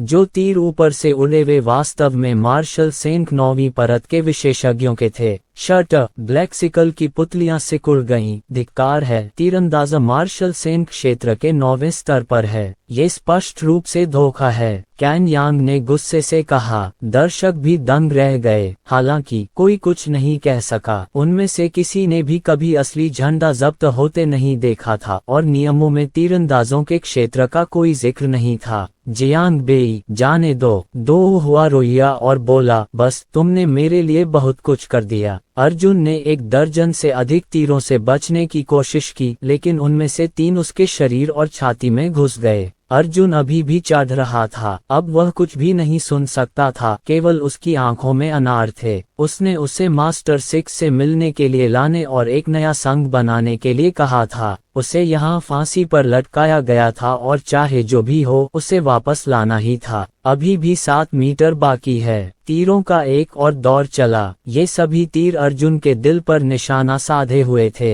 7 परम भूतों का कारागार अब वहाँ नहीं था। अर्जुन में अब प्रतिरोध करने की क्षमता नहीं थी। यहाँ तक कि झंडे के खंभे पर चढ़ना भी बेहद मुश्किल हो गया था। 16 तीर अर्जुन की बनियान पर लगे और उसकी पीठ में धंस गए। सारे तीर उसके दिल में धंस गए। अर्जुन अभी भी चढ़ रहा था। वह एक मजबूत और अडिग हाथी की तरह है। दर्शकों ने अपने मुंह ढक लिए और अविश्वास से देखते रहे। उसके पास मृत्यु सूचक बिंदु नहीं है। छठे गुरु जानकार थे और उन्होंने तुरंत समस्या पहचान ली। वे धीमी आवाज में चिल्लाए, इसकी भौहों के बीच में गोली मार दो। अभी भी 5 मीटर बाकी हैं। 16 बाण फट गए। अर्जुन ने अपना बायां हाथ उठाया और अपनी भौहों के बीच की जगह को रोक लिया। 16 तीरों की एक पूरी कतार उसकी बाह में घुस गई। वह अभी भी चढ़ रहा था, एक हाथ से चढ़ रहा था। फिर से गोली मारो, लॉर्ड सिक्स ने गुस्से से कहा। अन्य 16 बाणों ने आक्रमण किया। अर्जुन ने झंडे के डंडे के चारों ओर अपने पैर घुमाए और अपनी कृपाण उठाए।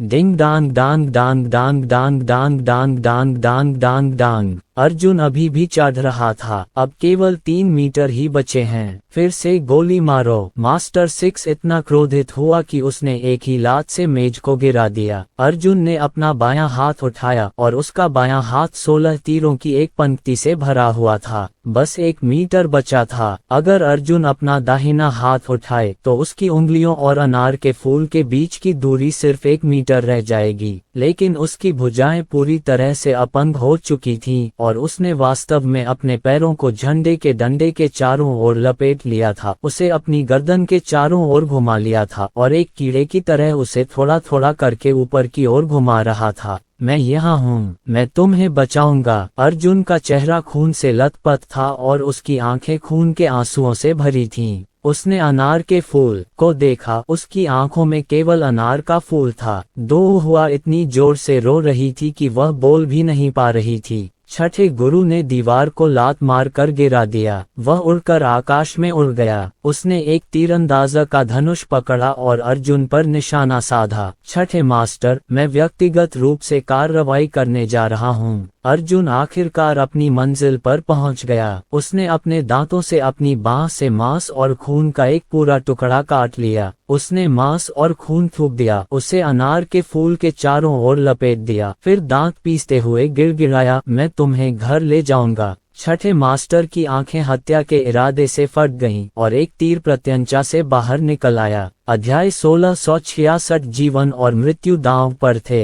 लॉर्ड सिक्स द्वारा स्वयं चलाए गए उस तीर को दृश्य में कोई भी रोक नहीं पाया। यहाँ तक कि 10,000 लोगों के संघ में तीसरे और चौथे स्वर्गीय क्लेशों के संघ नेता भी इस तीर को रोक नहीं पाए। लेकिन इस समय सभी को प्रकाश की एक किरण दिखाई दी। एक बहुत पतली चांदी जैसी रोशनी अचानक तीर के सिरे पर पड़ी। जब तक सभी को इसका एहसास हुआ तब तक तीर थोड़ा झुक चुका था और अर्जुन की बाईं भुजा से दूर जा गिरा। पलक झपकते ही अर्जुन का बायां हाथ मानो भाप बनकर उड़ गया। वह धुंध में बदल गया और हवा के साथ गायब हो गया। अंत में दर्शक हैरान रह गए। इससे पहले कि वह अपनी बात पूरी कर पाता, उसने एक बहुत ही घनी ध्वनि सुनी। डिंग डिंग डिंग डिंग डिंग डिंग। यह छुपाया, दर्शकों ने जोर से कहा। कैनयांग ने उत्सुकता से पूछा, यह क्या है? ये कैसी ध्वनि है? ब्लैकसिकल ने गहरी आवाज में कहा, एक सुई। अर्जुन ने अपनी एकत्रित की हुई दूसरी चांदी की सुई निकाली। इस सुई को स्वर्गीय क्लेश के 8वें स्तर के वांग चोंगफेंग ने व्यक्तिगत रूप से परिष्कृत किया था। कुल 2 सुइयां थीं। एक का पहले इस्तेमाल किया जा चुका था और अब इस सुई का इस्तेमाल भी अर्जुन ने तीरों का प्रतिरोध करने के लिए किया। चांदी की सुई अभी भी छठे गुरु के तीर जितनी शक्तिशाली नहीं थी। ये सुई तीर को नष्ट नहीं कर सकती थी और अर्जुन का ऐसा करने का कोई इरादा नहीं था। उन्होंने केवल चांदी की सुई को तीर पर मारने और तीर को थोड़ा मोड़ने के लिए कहा। चांदी की सुई के तीर से लगातार लगभग 100 बार टकराने से तेज टक्करों की लंबी श्रृंखला की आवाज आई। हालांकि ये प्रक्रिया बहुत तेज होने के कारण टक्कर की आवाज सभी के कानों तक तब तक नहीं पहुंची जब तक कि तीर विक्षेपित होकर चांदी की सुई पूरी तरह से चकनाचूर नहीं हो गई। उसी क्षण उन्होंने सड़कों पर झंडा फहराने की घटना को चरम पर पहुंचा दिया। अनगिनत लोगों ने जयकारे लगाए। कोई नहीं जानता था कि अर्जुन मास्टर 6 के हमले का सामना कैसे कर पाया। यह एक चमत्कार था। अर्जुन ने अपनी गर्दन हिलाई, अनार के फूल को अपनी पीठ पर लपेटा और झंडे से नीचे कूद गया। सबके ध्यान के बीच अर्जुन का खून पहले ही उसके वस्त्र को भिगो चुका था।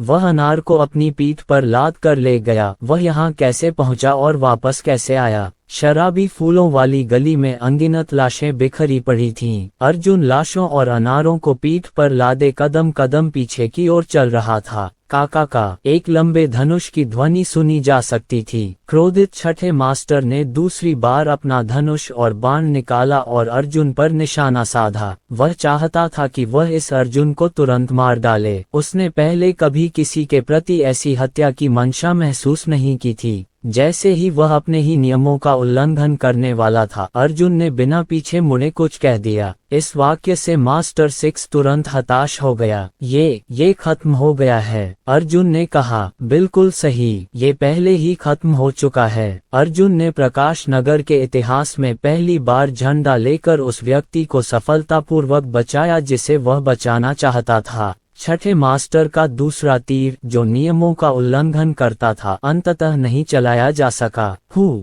अर्जुन लड़खड़ाता हुआ आगे बढ़ रहा था। उसे समझ नहीं आ रहा था कि वह अभी तक क्यों जगा हुआ था। उसे इतनी गंभीर चोटें लगी थीं। सच कहूं तो उसे तो पूरी तरह बेहोश हो जाना चाहिए था। शायद वह मरने ही वाला था। हालांकि वह अभी भी आगे बढ़ रहा था। उसे अब अपने शरीर का एहसास ही नहीं हो रहा था। उसे लग रहा था जैसे वह एक एक पैर जमीन पर रख रहा हो, मानो वह रुई पर पैर रख रहा हो। वह कमजोर और शक्तिहीन था, लेकिन वह नहीं जानता था कि वह अब भी कैसे दृढ़ रह सकता है। वह कई बार कांप उठा और कई बार गिरने ही वाला था, लेकिन हर बार जब वह अपना शरीर झुकाता तो वह बड़ी मुश्किल से अपनी मुद्रा को ठीक कर पाता और आगे बढ़ पाता। वह बहुत धीरे धीरे चल रहा था। सबको चिंता थी कि अगले ही पल अर्जुन अचानक ऐसे ही मर जाएगा। अर्जुन की हर ठोकर ने सभी के दिलों को प्रभावित किया। ऐसा लग रहा था जैसे उसके लिए अपनी पीठ पर अनार लादे हुए ड्रंकन फ्लावर स्ट्रीट से निकलना उससे कहीं अधिक कठिन था जितना कि जब वह वहां पहुंचा था। चलो भी, किसी ने चिल्लाकर कहा। मास्टर 6 की क्रोधित निगाहें अचानक उस व्यक्ति पर पड़ी जो चिल्ला रहा था। शायद यह उनके दिलों में व्याप्त संतोष को बाहर निकालने के लिए था, शायद यह एक छोटे से किरदार द्वारा सत्ता पर पलटवार करने की खुशी को व्यक्त करने के लिए था, या शायद हर कोई बहुत लंबे समय से दबा हुआ था और आखिरकार आज सत्ता को ना कहने का साहस जुटाया। अचानक जयकार की आवाज गूंज उठी, चलो भी आओ नौजवान। अब किसी को इसकी परवाह नहीं थी और उन्हें मास्टर सिक्स के गुस्से का भी डर नहीं था। वे जोर जोर से चिल्ला रहे थे, उनके दिल धड़क रहे थे और फेफड़े फट रहे थे। भीड़ ने जोर से जयकारा लगाया और यहाँ तक कि मास्टर सिक्स की क्रोधित निगाहें भी नहीं रुक सकीं। सड़क पर बैठा बूढ़ा आदमी मुस्कुराया और बिना कुछ कहे एक कप चाय पी गया। स्वर्ग को हिला देने वाले जयकारों और जयकारों के बीच अर्जुन कांप उठा, लेकिन वह अनार को अपनी पीठ पर मजबूती से टिकाए हुए वापस आ गया। हाउतन दर्पण के सामने अर्जुन ने अपनी गर्दन घुमाई और कहा, चलो साथ में घर चलते हैं। हाउतियान दर्पण में नीला आकाश, सूर्यास्त और काली दरांती थी, जबकि अर्जुन अपनी पीठ पर अनार लिए हुए था।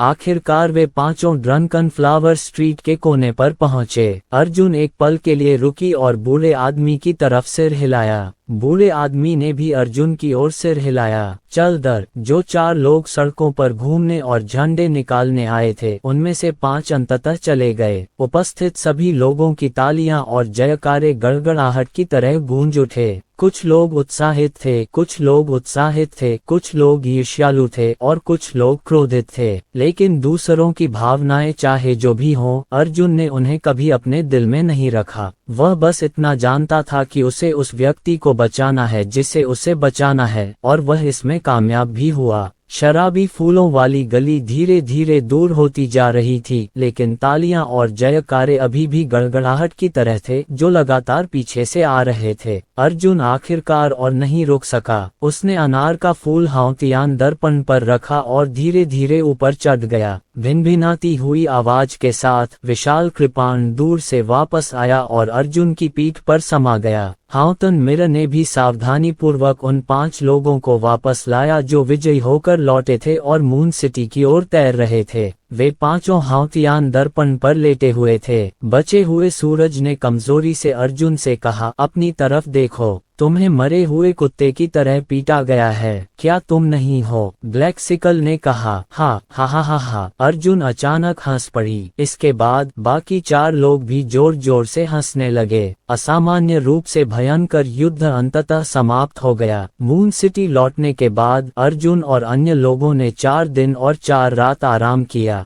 ठीक होना, आराम करना या विश्राम करना, चाहे जो भी हो, इस व्यक्ति को सफलता प्राप्त करने वाला माना जा सकता है। ऐसा लग रहा था कि उनके सड़कों पर उतरने और झंडे खींचने की खबर ने पंख लगा दिए और 5 शहरों में फैल गई। कुछ लोगों ने कहानी को व्यक्तिपरक ढंग से उभारा, जबकि अन्य ने अपनी भावनाएं व्यक्त की और कहानी को अधिक रंगीन ढंग से वर्णित करने का भरसक प्रयास किया। लेकिन फिर उन्होंने हार मान ली और पाया कि चाहे वे कहानी पर कितना भी काम करें, परिणाम उतना अद्भुत नहीं था जितना कि सच्चाई। जहां तक अर्जुन की निगाह का सवाल है, वह अदम्य थी जब वह सड़कों पर चल रहा था और झंडा निकाल रहा था। थोड़ा अधिक रंग मिलाना अतिशयोक्ति होगी और थोड़ा कम रंग मिलाना पर्याप्त नहीं होगा। ये पता चला कि जो चीज वास्तव में सराहना के लायक थी वह कहानी नहीं थी, बल्कि वास्तविकता थी। 5वें दिन की सुबह अर्जुन अंततः जाग गया। उसने अपनी कमर को खींचा और उसके शरीर की चोटें पूरी तरह से ठीक हो गई थीं। 5 दिन पहले की लड़ाई के बारे में सोचने पर ऐसा लगता है कि वह एक स्वप्न जैसा था तथा वास्तविक नहीं लग रहा था।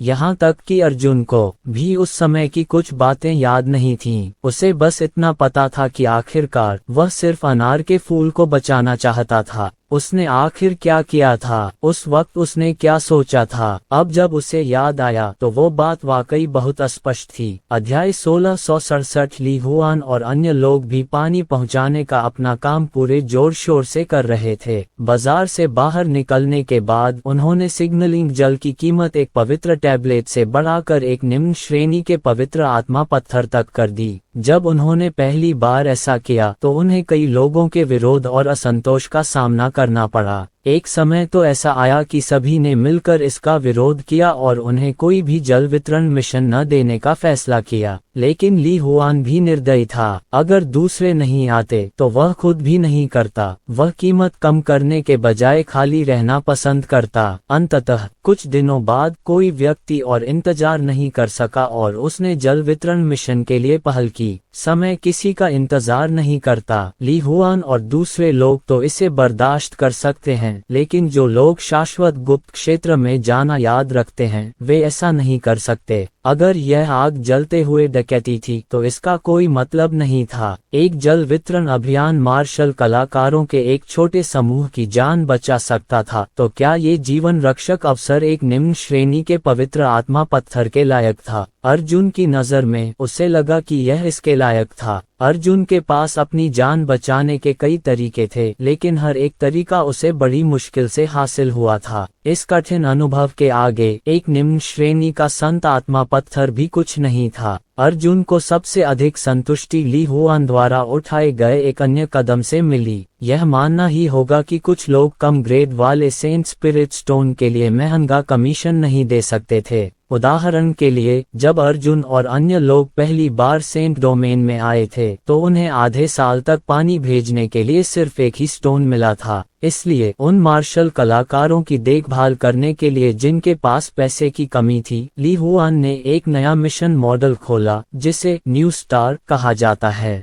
मार्शल आर्टिस्ट पवित्र क्षेत्र में अपनी गतिविधियों के निशान जरूर छोड़ जाते थे। उदाहरण के लिए, वे विभिन्न गिल्डों में पवित्र आत्मा के पत्थरों का आदान प्रदान करते थे और मिशन स्वीकार करते थे। जब तक ग्राहक उन सूचियों के साथ ली हुआन के पास आता है और यह साबित करता है कि वे वास्तव में बहुत कठिन और गरीब जीवन जी रहे हैं, तब तक जल वितरण मिशन ऐसे व्यक्ति पर लक्षित होगा और उन्हें सहायता दी जाएगी। उन्हें सीधे 10 पवित्र प्लेटें भेंट की जाएंगी। एक धनी मार्शल कलाकार को कम श्रेणी के पवित्र आत्मा पत्थर की कीमत चुकानी पड़ती थी, जबकि एक नौसिखिए गरीब व्यक्ति को केवल 10 पवित्र टोकन की आवश्यकता होती थी। कीमत में 10 गुना का अंतर था। ये पहले से ही बहुत अच्छी छूट थी। बेशक यह उम्मीद की जा सकती थी कि दोयम दर्जे के तस्कर मौके की तलाश में जरूर आएंगे। वे ली हुआन को काम देने के लिए खास तौर पर उन गरीब लोगों को काम पर रखेंगे। काम मिलने के बाद अमीर लोग उसे अंजाम देंगे। अर्जुन ने भी इस प्रश्न के बारे में सोचा और ली हुआन से पूछा कि इसका समाधान कैसे किया जाए। ली हुआन की प्रतिक्रिया भी बहुत सरल थी। ये ब्लैकलिस्ट थी। जब आपको पता चले कि किसी ने ऐसा किया है तो उसे काली सूची में डाल दें और उसके साथ कभी भी व्यापार न करें या उसके मिशन को स्वीकार न करें।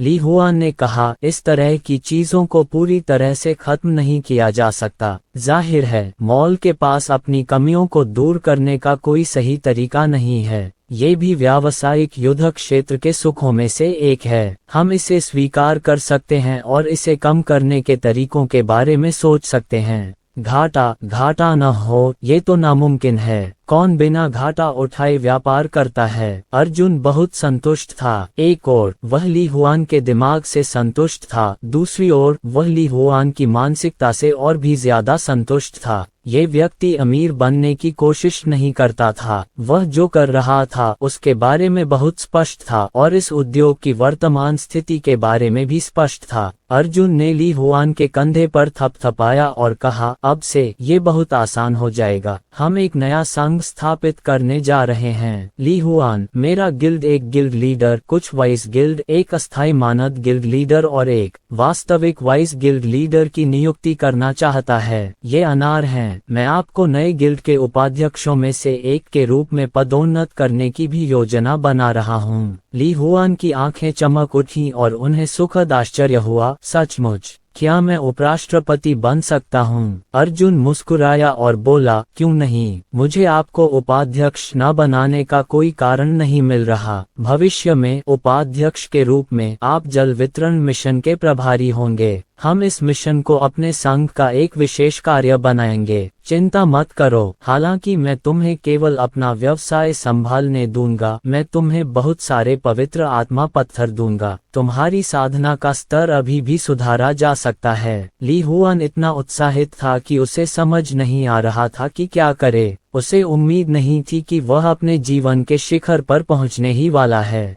थोड़ी सी भी बुद्धि वाला कोई भी व्यक्ति जानता था कि अर्जुन जो संघ स्थापित करने जा रहा था उसमें निश्चित रूप से असीम संभावनाएं होंगी। धन्यवाद बॉस, मुझे पोषित करने के लिए। ली हुआन ने अपनी मुट्ठियां भींच लीं और एक घुटने पर बैठकर अर्जुन को प्रणाम किया। अर्जुन मुस्कुराए और उसे उठाते हुए बोली, मुझे धन्यवाद देने की कोई जरूरत नहीं है। मुझे तुम्हें धन्यवाद देना चाहिए कि तुमने उस समय मेरे एक छोटे से विचार को पूर्ण किया था। मुझे विश्वास है कि आप बेहतर कर सकते हैं। कड़ी मेहनत करें। अगली बात तार्किक थी। ब्लेजिंग सन गिल्ड की स्थापना के बाद अर्जुन वास्तव में गिल्ड लीडर था, लेकिन सतह पर वह केवल एक साधारण गिल्ड सदस्य था। भविष्य में गिल्ड में सभी को पता चल जाएगा कि एक रहस्यमय गिल्ड लीडर है। वह कभी व्यक्तिगत रूप से प्रकट नहीं हुआ था और कोई भी इस गिल्ड लीडर की असली पहचान नहीं जानता था। ऐसा करने से ही वह अधिक रहस्यमय और अधिक भयभीत करने वाला बन सकेगा। ऊपरी तौर पर दो हुआ उपराष्ट्रपतियों में से एक थी, लेकिन उनके पास राष्ट्रपति का पद भी था। दूसरे शब्दों में, उपराष्ट्रपति के पास राष्ट्रपति के सभी अधिकार थे। इस तरह अर्जुन की दो पहचान थीं, काला चोगा और थंडर घोस्ट मास्क पहनने के बाद वह रहस्यमय गिल्ड लीडर बन गया। थंडर घोस्ट मास्क उतारने के बाद वह बैनर स्नैच के विजेता जियांग बेई थे। जियांग बेई को सभी ने पहले भी देखा था, लेकिन उसके भरोसेमंद सहयोगियों के अलावा कोई नहीं जानता था कि जियांग बेई ही असली गिल्ड लीडर है। बेशक ये आखिरी शब्द थे। ली हुआन को छोड़ने के बाद अर्जुन तुरंत अनार, सूर्यास्त, नीला आकाश और काली दरांती के साथ इकट्ठा हुआ। अगली चीज जो उसे करने की जरूरत थी वह थी एक गिल्ड स्थापित करना। लाइट सिटी में गिल्ड बनाने के लिए कोई आधिकारिक संस्था नहीं थी। आमतौर पर ये लॉर्ड सिक्स की कही हुई बात होती थी, इसलिए कोई आधिकारिक हॉल नहीं था। ऐसे अव्यवस्थित स्थान पर गिल्ड की स्थापना करना कोई ऐसा काम नहीं था जो किसी आधिकारिक संगठन या मुहर के द्वारा किया जा सकता था। ये वास्तव में जटिल है। अनार का परिचय अर्जुन से कराया गया। यहाँ एक संघ स्थापित करने के लिए उसे बस दूसरे संघों की स्वीकृति लेनी थी। उनमें से कुछ को पिछले कुछ दिनों में सभी गिल्डों का दौरा करना था, जिनमें प्रकाश का शहर, चंद्रमा का शहर, सितारों का शहर आदि शामिल थे। इस यात्रा के दौरान अन्य संघों ने अर्जुन के नए संघ को स्वीकार किया और उसे दर्ज किया। तो अगर आप बस कोई तथाकथित आधिकारिक संस्था ढूंढकर उस पर मुहर लगा देते हैं तो ये बेकार है। अगर दूसरे आपके अस्तित्व को स्वीकार नहीं करते तो आप खोखले हैं। दूसरे संघों के लिए आपके अस्तित्व और अधिकार को स्वीकार करने के केवल दो ही तरीके हैं। एक तो ये कि लॉर्ड सिक्स अपना सिर हिला दे और दूसरा ये कि वह सड़कों पर उतरकर झंडा अपने हाथ में ले ले। पांचों शहरों को देखें तो ब्लेजिंग सन गिल्ड ही एकमात्र गिल्ड था जिसने ध्वज को सड़कों पर घुमाया। इस नाम का मूल्य ही अथाह था। डू हुआ ने पहले ही संदेश भेज दिया था कि वह आज गिल्ड का दौरा करेगी। सबसे पहले वे पांचों मोबेई नामक गिल्ड में जाना चाहते थे। जब अर्जुन और अन्य लोग गिल्ड के प्रवेश द्वार पर पहुंचे तो उन्होंने पाया कि मोबेई गिल्ड के guild leader, vice guild leader और कई विश्वासपात्र अधीनस्थों के साथ प्रवेश द्वार पर लंबे समय से इंतजार कर रहे थे। भाई जियांग बेई ही हैं, है ना? मैं कब से इंतजार कर रहा हूँ। मोबेई गिल्ड का गिल्ड लीडर उत्साह से दौड़ा और अर्जुन के हाथों को मजबूती से पकड़ लिया। अध्याय 1668। सभी ने देखा कि गिल्ड लीडर ने डू हुआ को सिर हिलाने से पहले अर्जुन से हाथ मिलाया। ये क्रम अद्भुत था, लेकिन किसी को भी यह अनुचित नहीं लगा। अर्जुन खून से नहाया हुआ था, लाशों के ढेर से झंडे पर चढ़ रहा था और अनार उठा ले जा रहा था। खबर पहले ही जंगल की आग की तरह फैल चुकी थी। यहाँ तक कि वे मार्शल कलाकार भी, जो जीवन और मृत्यु को अलग होते देखने के आदी थे, सड़कों पर झंडा जब्त करने की भव्य उपलब्धि से प्रभावित हुए बिना नहीं रह सके। अर्जुन मुस्कुराया और कहा, गिल्ड लीडर बहुत विनम्र है। मोबेई गिल्ड के अध्यक्ष ने जोर से हंसते हुए हुआ से कहा, ज़ियाओ हुआ, हम दशकों से पड़ोसी हैं, लेकिन मैं वास्तव में आपसे ईर्ष्या करता हूँ बड़े भाई, इतने उत्कृष्ट और उत्कृष्ट सदस्य होने के लिए। भविष्य में भाई जियांग बेई के ब्लेजिंग सन गिल्ड में शामिल होने के कारण समृद्धि के बारे में चिंता करने की कोई आवश्यकता नहीं है। डू हुआ दिल की गहराइयों से मुस्कुराए। उसकी नजरें अर्जुन को घूर रही थीं और उसकी आंखें भी मुस्कुराती हुई लग रही थीं। अर्जुन के शरीर में हमेशा एक जटिल और विरोधाभासी मानसिकता रहती थी। एक और वह अब तक अर्जुन को समझ नहीं पाई थी। उसे समझ नहीं आ रहा था कि किस तरह के अतीत और अनुभव ने अर्जुन जैसे व्यक्ति को जन्म दिया है। दूसरी ओर उसने पाया कि अर्जुन बहुत पारदर्शी और समझने में आसान था। अर्जुन को एक लापरवाह और भावुक व्यक्ति कहा जा सकता था। वह न तो कोई साजिश रचता था, न ही समुद्र जितना गहरा, लेकिन कम से कम उसे पता था कि वह सचमुच भाग्यशाली थी। जिस क्षण अर्जुन झंडे पर चढ़ी और उसे बचाया, उसे अचानक एक आत्मज्ञान प्राप्त हुआ। अचानक उसे लगा जैसे उस दिन से वह सचमुच जीवित हो गई थी। मोबेई गिल्ड ने एक भोज का आयोजन किया और न्यू ब्लेजिंग सन गिल्ड के सदस्यों का गर्मजोशी से स्वागत किया। इस तरह की बात अभूतपूर्व थी। पहले जब सभी गिल्ड एक दूसरे गिल्ड से मिलने जाते थे तो आमतौर पर सब कुछ बहुत आसान होता था। नमस्ते कहना, एक लाल पैकेट में सामान भरना और बात खत्म। हालांकि मोबेई गिल्ड ने न केवल लाल लिफाफे मांगे बल्कि गार्नेट के फूल में एक कूपन भी भर दिया। इस कूपन को किसी भी गिल्ड में सीधे 100 निम्न श्रेणी के पवित्र आत्मा पत्थरों से बदला जा सकता था। भोज, पहले तो इसका अस्तित्व और भी असंभव था, लेकिन आज यह अस्तित्व में है। हालांकि गिल्ड लीडर मोबेई अर्जुन और अन्य लोगों को अधिक पीने के लिए मनाने की पूरी कोशिश कर रहे थे, लेकिन सबसे अच्छा यही होगा कि वे पूरे दिन अधिक पी सकें। हालांकि अर्जुन और बाकी लोगों ने बार बार मना कर दिया। जाने से पहले उन्होंने सिर्फ 3 गिलास शराब पी। उन्हें अभी और भी कई गिल्डों में जाना था। उनके पास रुकने के लिए ज्यादा समय नहीं था। गिल्ड लीडर मोबेई ने भी इस बात को समझा और उदारतापूर्वक कहा कि वह 1 महीने के भीतर व्यक्तिगत रूप से ब्लेजिंग सन गिल्ड का दौरा करेंगे। मोबेई गिल्ड को विदाई देने के बाद अगला पड़ाव स्वर्गीय प्रकाश सितारा गिल्ड था। इसी प्रकार इससे पहले कि अर्जुन और अन्य लोग संघ में प्रवेश कर पाते, संघ के नेता और उपसंघी जो हॉल में प्रतीक्षा कर रहे थे, उनका स्वागत करने के लिए पहले ही बाहर आ गए थे। सभी गिल्ड नेताओं ने व्यक्तिगत रूप से ड्रंकन फ्लावर बिल्डिंग की छत और छठे मास्टर के बीच टकराव को देखा था और उन्होंने व्यक्तिगत रूप से ये भी देखा था कि वे झंडा जब्त करने के लिए सड़कों पर उतरे थे। हर कोई जियांग बेई के बारे में जानता था और वे अनार के धधकते सूर्य संघ के बारे में भी जानते थे। वे जानते थे कि यह एक आशाजनक संघ है। इस प्रक्रिया के दौरान अर्जुन ने सोचा कि उसे अनिवार्य रूप से कुछ अजीब स्थिति का सामना करना पड़ेगा।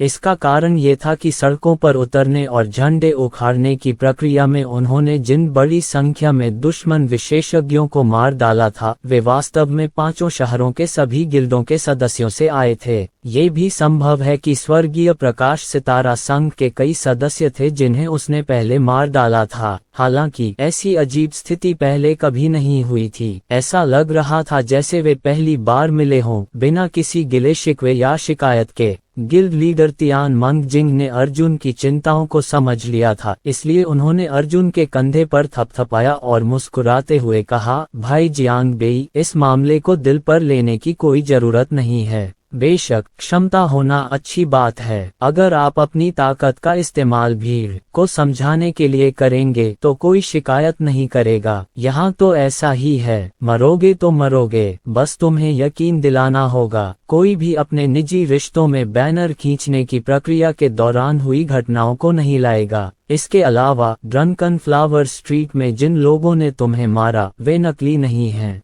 हालांकि यह उनकी निजी इच्छा है और इसका हमारे गिल्ड से कोई लेना देना नहीं है। राष्ट्रपति ने दोष बहुत स्पष्ट रूप से छोड़ दिया। मैं तुम्हें बता रहा हूँ, जिन लोगों ने तुम्हें रोका था वे खुद जाने को तैयार थे। मैंने उन्हें जाने नहीं दिया। वे मास्टर 6 की चापलूसी करके तुम्हें मारना चाहते थे, लेकिन बदले में वे तुम्हारे हाथों मारे गए। उनके लिए ऐसा करना स्वाभाविक ही है। इसके बाद अर्जुन ने एक के बाद एक संघ में दो हुआ और अन्य का अनुसरण किया। 5 शहरों में हर आकार के 1000 से ज्यादा संघ थे। अगर वे एक दिन में 100 संघों का दौरा भी कर पाते तो भी उन्हें 10 दिन से ज्यादा पैदल चलना पड़ता। डू हुआ जानती थी कि अर्जुन के दूसरे मिशन भी हैं, इसलिए उसने सबसे पहले सबसे बड़े गिल्ड का दौरा करने का फैसला किया। बड़े से लेकर छोटे तक वह गिल्ड का दौरा करने के बजाय उसी गिल्ड का दौरा करने आई। अर्जुन बड़े और मध्यम आकार के संघों का अनुसरण कर सकता था।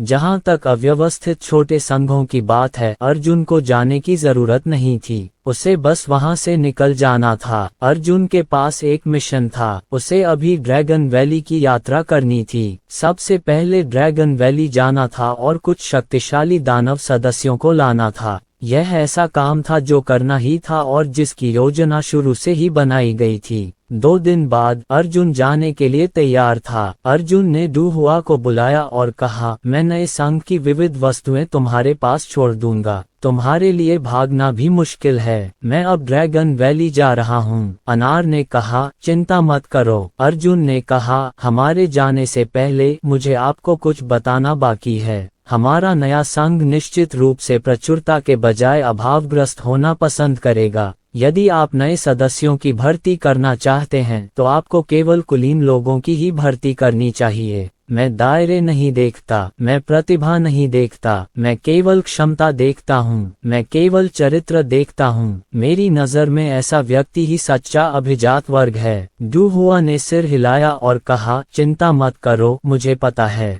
घमंडी और दबंग मत बनो, बुरे मत बनो, दुर्भावनापूर्ण मत बनो, विश्वासघाती और विश्वासघाती मत बनो, माता पिता मत बनो, भाई मत बनो, एहसान मत करो, एहसान मत करो। अर्जुन जोर से हंसा, आपने तो मेरी बताई बातों से भी अधिक विस्तार से बताया है। डू हुआ ने गंभीरता से सिर हिलाया और कहा, क्योंकि मैं तुम्हें समझने लगा हूँ। मैं जानता हूँ कि तुम्हें किस तरह का व्यक्ति पसंद है। अर्जुन ने कहा, मैं सिर्फ तथाकथित सभ्य लोगों की भर्ती करने की कोशिश नहीं कर रहा हूँ, बल्कि इतनी सारी चीजों का अनुभव करने के बाद मुझे एहसास हुआ है कि जिन लोगों के बारे में आप बात कर रहे हैं उनका अंत आमतौर पर अच्छा नहीं होता है। ये गिल्ड के भविष्य के लिए भी है। सबसे पहले ऐसे लोगों की भर्ती करना जो मजबूत तो हों, लेकिन जिनका दिमाग खराब हो और जो किसी एहसान की परवाह न करते हों, गिल्ड के भविष्य के लिए परेशानी भरा होगा। यदि कोई व्यक्ति एहसानों की भी परवाह नहीं करता, तो क्या आप उससे संकट के समय गिल्ड के लिए खून बहाने की उम्मीद कर सकते हैं? एक व्यक्ति का साहसिक कार्य उसकी शक्ति पर निर्भर करता है, जबकि लोगों के समूह का साहसिक कार्य उसकी कला पर निर्भर करता है।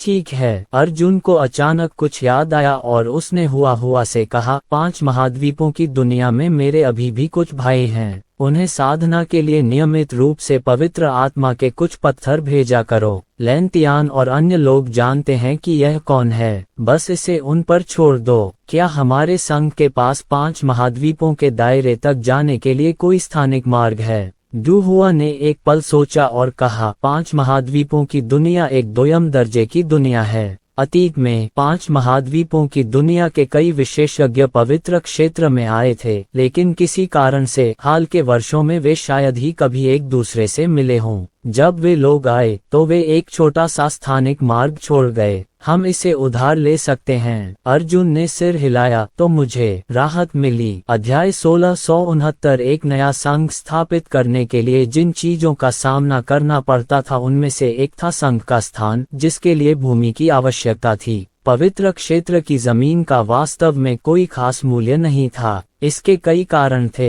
पहला कारण ये था कि पवित्र क्षेत्र बहुत बड़ा था और वहां आने वाले मार्शल आर्ट के लोग बहुत कम थे। वहां इस्तेमाल करने के लिए बहुत सारी जगहें थीं। दूसरा कारण ये था कि कई मार्शल कलाकारों ने लाइट सिटी, मून सिटी और अन्य जगहों पर अचल संपत्तियां खरीद ली थीं। हालांकि वे अक्सर अनंत गुप्त क्षेत्र में अन्वेषण के लिए जाते थे। शायद अगर वे आज प्रवेश कर भी लेते तो कभी वापस नहीं लौट पाते। एक मार्शल कलाकार की मृत्यु के कारण भूमिहीन हो चुकी एक बड़ी मात्रा को उस मूल संघ द्वारा कम कीमत पर बेच दिया गया था जिससे वह मार्शल कलाकार संबंधित था। हालांकि कीमत बहुत कम थी, लेकिन बहुत कम लोग इसे खरीदने आए। किसी को नहीं पता था कि वे कितने दिन जी पाएंगे और न ही उन्हें कुछ दिन घर में रहने का मौका मिला। तीसरा और सबसे महत्वपूर्ण कारण ये था कि मानव शहरों की सीमाएं सस्ती थीं। ऐसा इसलिए था क्योंकि महंगी जगह यहाँ नहीं थी। तथाकथित हर इंच जमीन, हर इंच सोना का तात्पर्य गुप्त क्षेत्र के बाहर स्थित मानव शहरों से नहीं था, बल्कि उन गुप्त क्षेत्रों के अंदर स्थित सुरक्षित शहरों से था।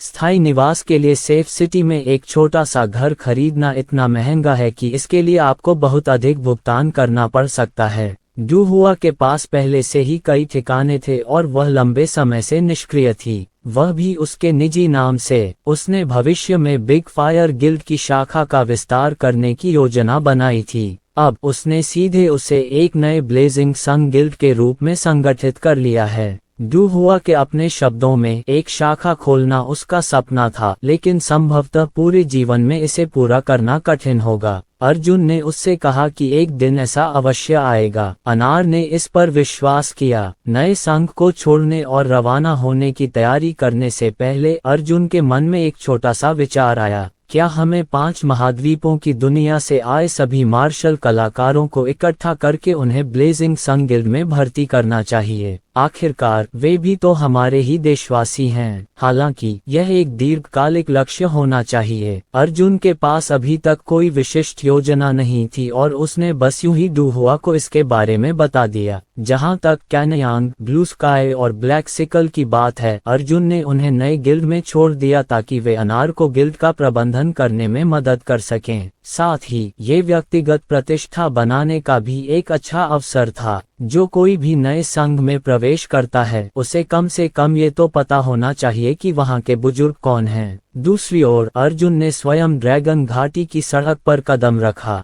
जब वह नए संघ से बाहर निकला तो अर्जुन अभी गेट से बाहर निकला ही था कि उसने धधकते सूर्य संघ की एकदम नई पट्टिका देखी। यह एक विशाल सुनहरे पत्थर की पट्टिका थी जो गिल्ड के दाहिनी ओर रखी थी। इस पर फीनिक्स, डांसिंग ड्रैगन, फ्लाइंग, धधकते सूरज जैसे शब्द लिखे थे। गिल्ड के प्रवेश द्वार पर पहले से ही काले मार्शल आर्ट के अभ्यासी मौजूद थे जो पूरी सड़क पर इंतजार कर रहे थे। जैसे ही उन्होंने अर्जुन को देखा, उन्होंने एक स्वर में कहा, हम ब्लेजिंग सन गिल्ड में शामिल होना चाहते हैं। अर्जुन दंग रह गया और मुस्कुराया, मुझे बताने का क्या फायदा? मैं गिल्ड लीडर नहीं हूँ। मैं गिल्ड में शामिल होना चाहता हूँ और गिल्ड लीडर हुआ को ढूंढना चाहता हूँ। तुम गिल्ड लीडर क्यों नहीं हो? क्या तुम वही नहीं हो जिसने सड़कों से बैनर उठाया था? मैं तुम्हें बताता हूँ, तुम्हें अभी भी गोल्डन फीनिक्स फूल की तलाश क्यों करनी है? अर्जुन ने भौहें चढ़ाई और कहा, गिल्ड के अपने नियम हैं। आपको अपने मामलों का प्रबंधन करने के लिए वास्तव में डू हुआ की तलाश करनी होगी। मुझे इस बारे में कुछ भी कहने का अधिकार नहीं है। इसके साथ ही अर्जुन वहां से चला गया। ये पहली छाप थी जो ब्लेजिंग सन गिल्ड ने जनता पर छोड़ी थी और वह ये थी कि उनके कर्तव्य स्पष्ट थे और उनकी शक्तियां सख्त थीं।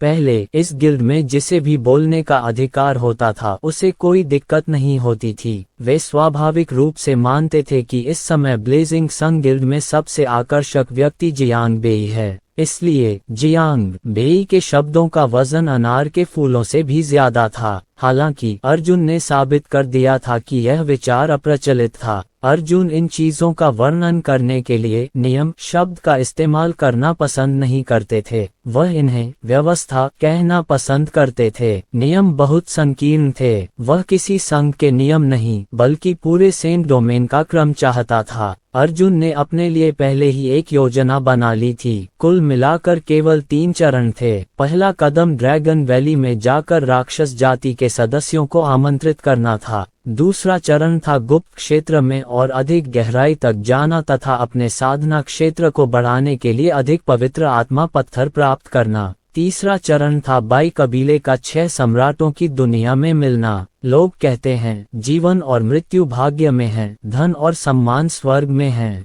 हालांकि अर्जुन भाग्य में विश्वास नहीं करता था। अतीत में जब वह बदकिस्मत था तब उसने कभी इस पर विश्वास नहीं किया था, लेकिन जब वह भाग्यशाली था तब भी उसने इस पर विश्वास नहीं किया। वह केवल अपने आप पर विश्वास करता था। जब वह खतरे में था तो भाग्य ने उसकी मदद नहीं की। उसने उसे लात भूसे मारे, उसका खून पसीना बहाया और बार बार मौत के संकट से रेंगकर बाहर निकला। वह 3 बार मरा। अगर इस दुनिया में सचमुच कोई ईश्वर या भाग्य जैसा व्यक्ति होता तो अर्जुन भाग्य का अनुयायी नहीं होता, वह तो भाग्य का संग्रहकर्ता होता। तुमने मुझे एक कोने में धकेल दिया है। मैं 3 बार मर चुका हूँ, 3 बार जी चुका हूँ। मैंने इतने कष्ट सहे हैं और फिर भी तुम चाहते हो कि मैं तुम्हारा अनुयायी बन जाऊं। तुम स्वर्ग क्यों नहीं जाते? अर्जुन ने नए संघ को छोड़ दिया और अनंत गुप्त क्षेत्र के प्रवेश द्वार की ओर उड़ चला। हालांकि इससे पहले कि वह मून सिटी से बाहर निकल पाता, अचानक धड़कन ने उसके दिमाग को परेशान कर दिया। इस प्रकार की घबराहट बिना किसी कारण या चेतावनी के आती है। अर्जुन को ऐसा महसूस हुआ जैसे कोई रस्सी उसके दिल को जोर से खींच रही हो। वह इसका कारण तो नहीं बता सका, लेकिन कई वर्षों से जीवन और मृत्यु के अनुभव ने उसे पहले से ही सतर्क रहने की अनुमति दे दी थी। बिना किसी हिचकिचाहट के उन्होंने सीधे तौर पर अपनी आभा में उतार चढ़ाव, जीवन शक्ति विशेषताओं, उपस्थिति और यहाँ तक कि अपनी छोटी आदतों को बदलने के लिए भ्रामक छिपी विरोधाभास तकनीक का उपयोग किया। ये सब समाप्त करने के कुछ ही मिनट बाद एक छोटा सा काला बिंदु आकाश में तैरता हुआ दिखाई दिया। इस काले बिंदु के अस्तित्व पर किसी का ध्यान नहीं गया। आसमान में हर दिन अनगिनत लोग उड़ते थे, उनकी गिनती नहीं की जा सकती थी और किसी ने इस पर खास ध्यान नहीं दिया। हालांकि अर्जुन ने देखा कि यह काला बिंदु बाकियों से अलग था। यही उसके दिल की धड़कन का कारण था। जब अर्जुन ने उस ओर देखा तो उसकी सांसें लगभग रुक गईं। श्वेत नदी, हे भगवान, ये वही है। बड़े सांप ने आश्चर्य से कहा। अर्जुन ने बिना हिले डुले अपना सिर उठाया और आकाश की ओर देखा और उस छोटे से काले बिंदु को उड़ते हुए देखा। उसे ये भी महसूस नहीं हुआ कि वह काला बिंदु पूरे चंद्रनगर को खोज रहा था।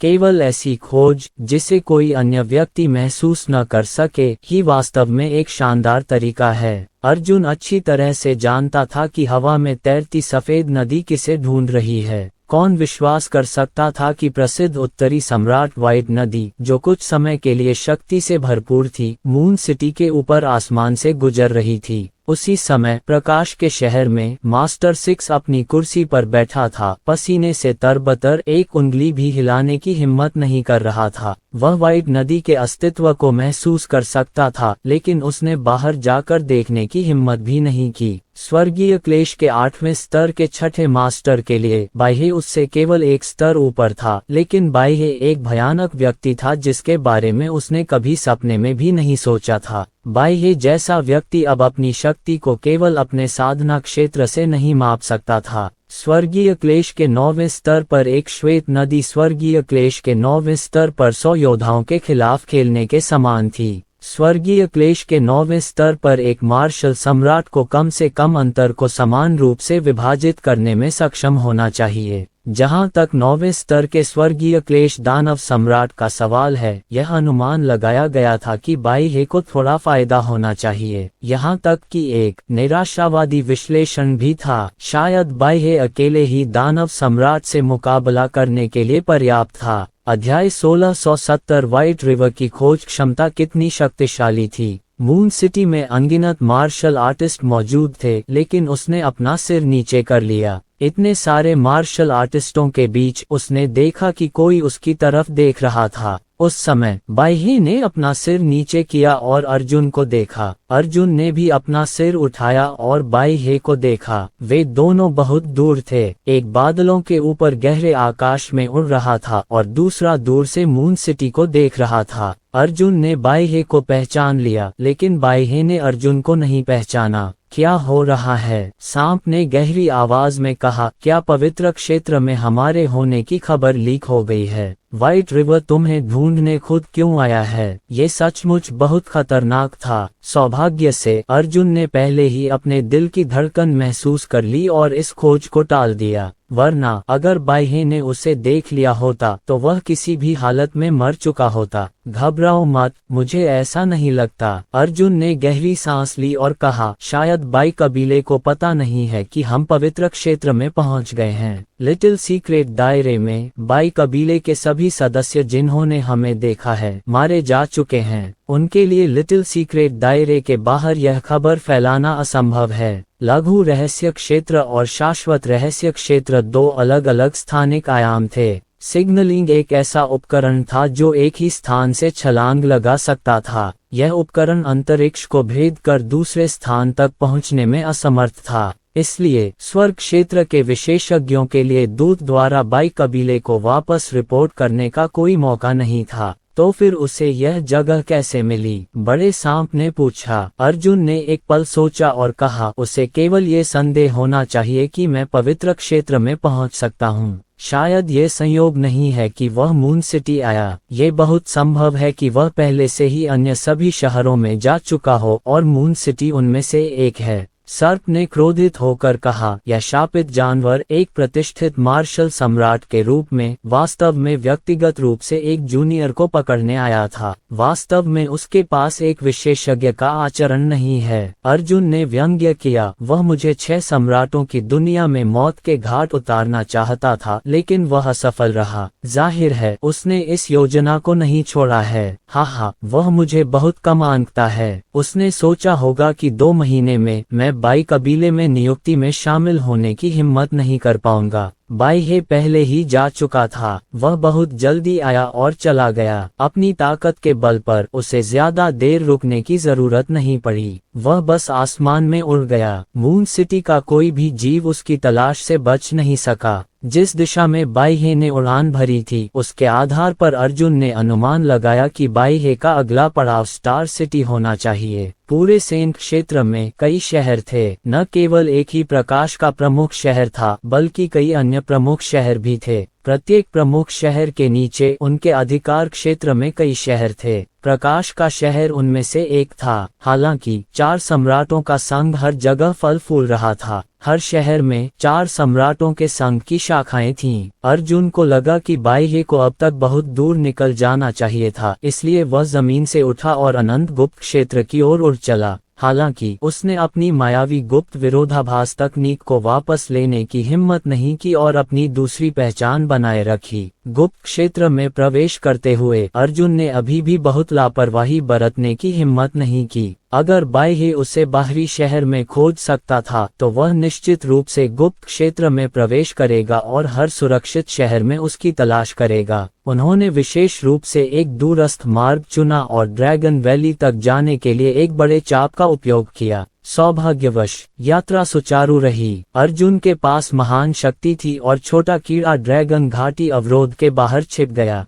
जहां तक स्वयं का प्रश्न है, वह ड्रैगन घाटी में प्रवेश कर गया। इस बार घाटी में प्रवेश करते ही अर्जुन ने सारी तैयारियां कर ली थीं। वह ड्रीम बटरफ्लाई से अपनी आखिरी मुलाकात के लिए तैयार था। इस बार मैं सोच रहा हूं कि मेरा भविष्य कैसा होगा। शायद मैं बाई कबीले में ही मर जाऊं और बाई कबीले से अपने गिले शिकवे दूर कर लूं। ड्रैगन घाटी। चूंकि अर्जुन आ गया था, इसलिए राक्षसों ने स्वाभाविक रूप से उसका गर्मजोशी से स्वागत किया। पिछली बार के विपरीत सभी लोग दोस्तों की तरह उसका स्वागत करने के लिए दौड़ पड़े। अर्जुन साफ तौर पर महसूस कर सकता था कि ड्रैगन वैली का आभामंडल पिछली बार से बिल्कुल अलग था। अब ड्रैगन वैली का आभामंडल ज्यादा स्थिर था। यह अवश्य ही ड्रैगन स्केल ही होगा जिसे उसने पुनः प्राप्त कर लिया था और इसने पहले ही काम करना शुरू कर दिया था, जिससे ड्रैगन वैली पुनः पटरी पर आ गई थी। डार्क नॉर्थ मॉन्स्टर रेस के क्षेत्र में बांस के जंगल के भीतर अर्जुन इधर उधर टहल रहा था। उसने उस खूबसूरत आदमी के बारे में पूछताछ करने के लिए किसी को ढूंढ लिया था। Rumble, dream butterfly, big brother Fang Yun और बाकी लोग भी यहाँ थे। विशाल बांस के जंगल में भयंकर राक्षसी शक्ति की लड़ियां बिखरी हुई थीं। यहाँ लोग युद्ध कला का अभ्यास कर रहे थे। अर्जुन करीब गया और पाया कि यह बिग ब्रदर फैंग यून था। इस व्यक्ति को अलविदा कहना अर्जुन को अभी भी एक अद्भुत एहसास दे रहा था।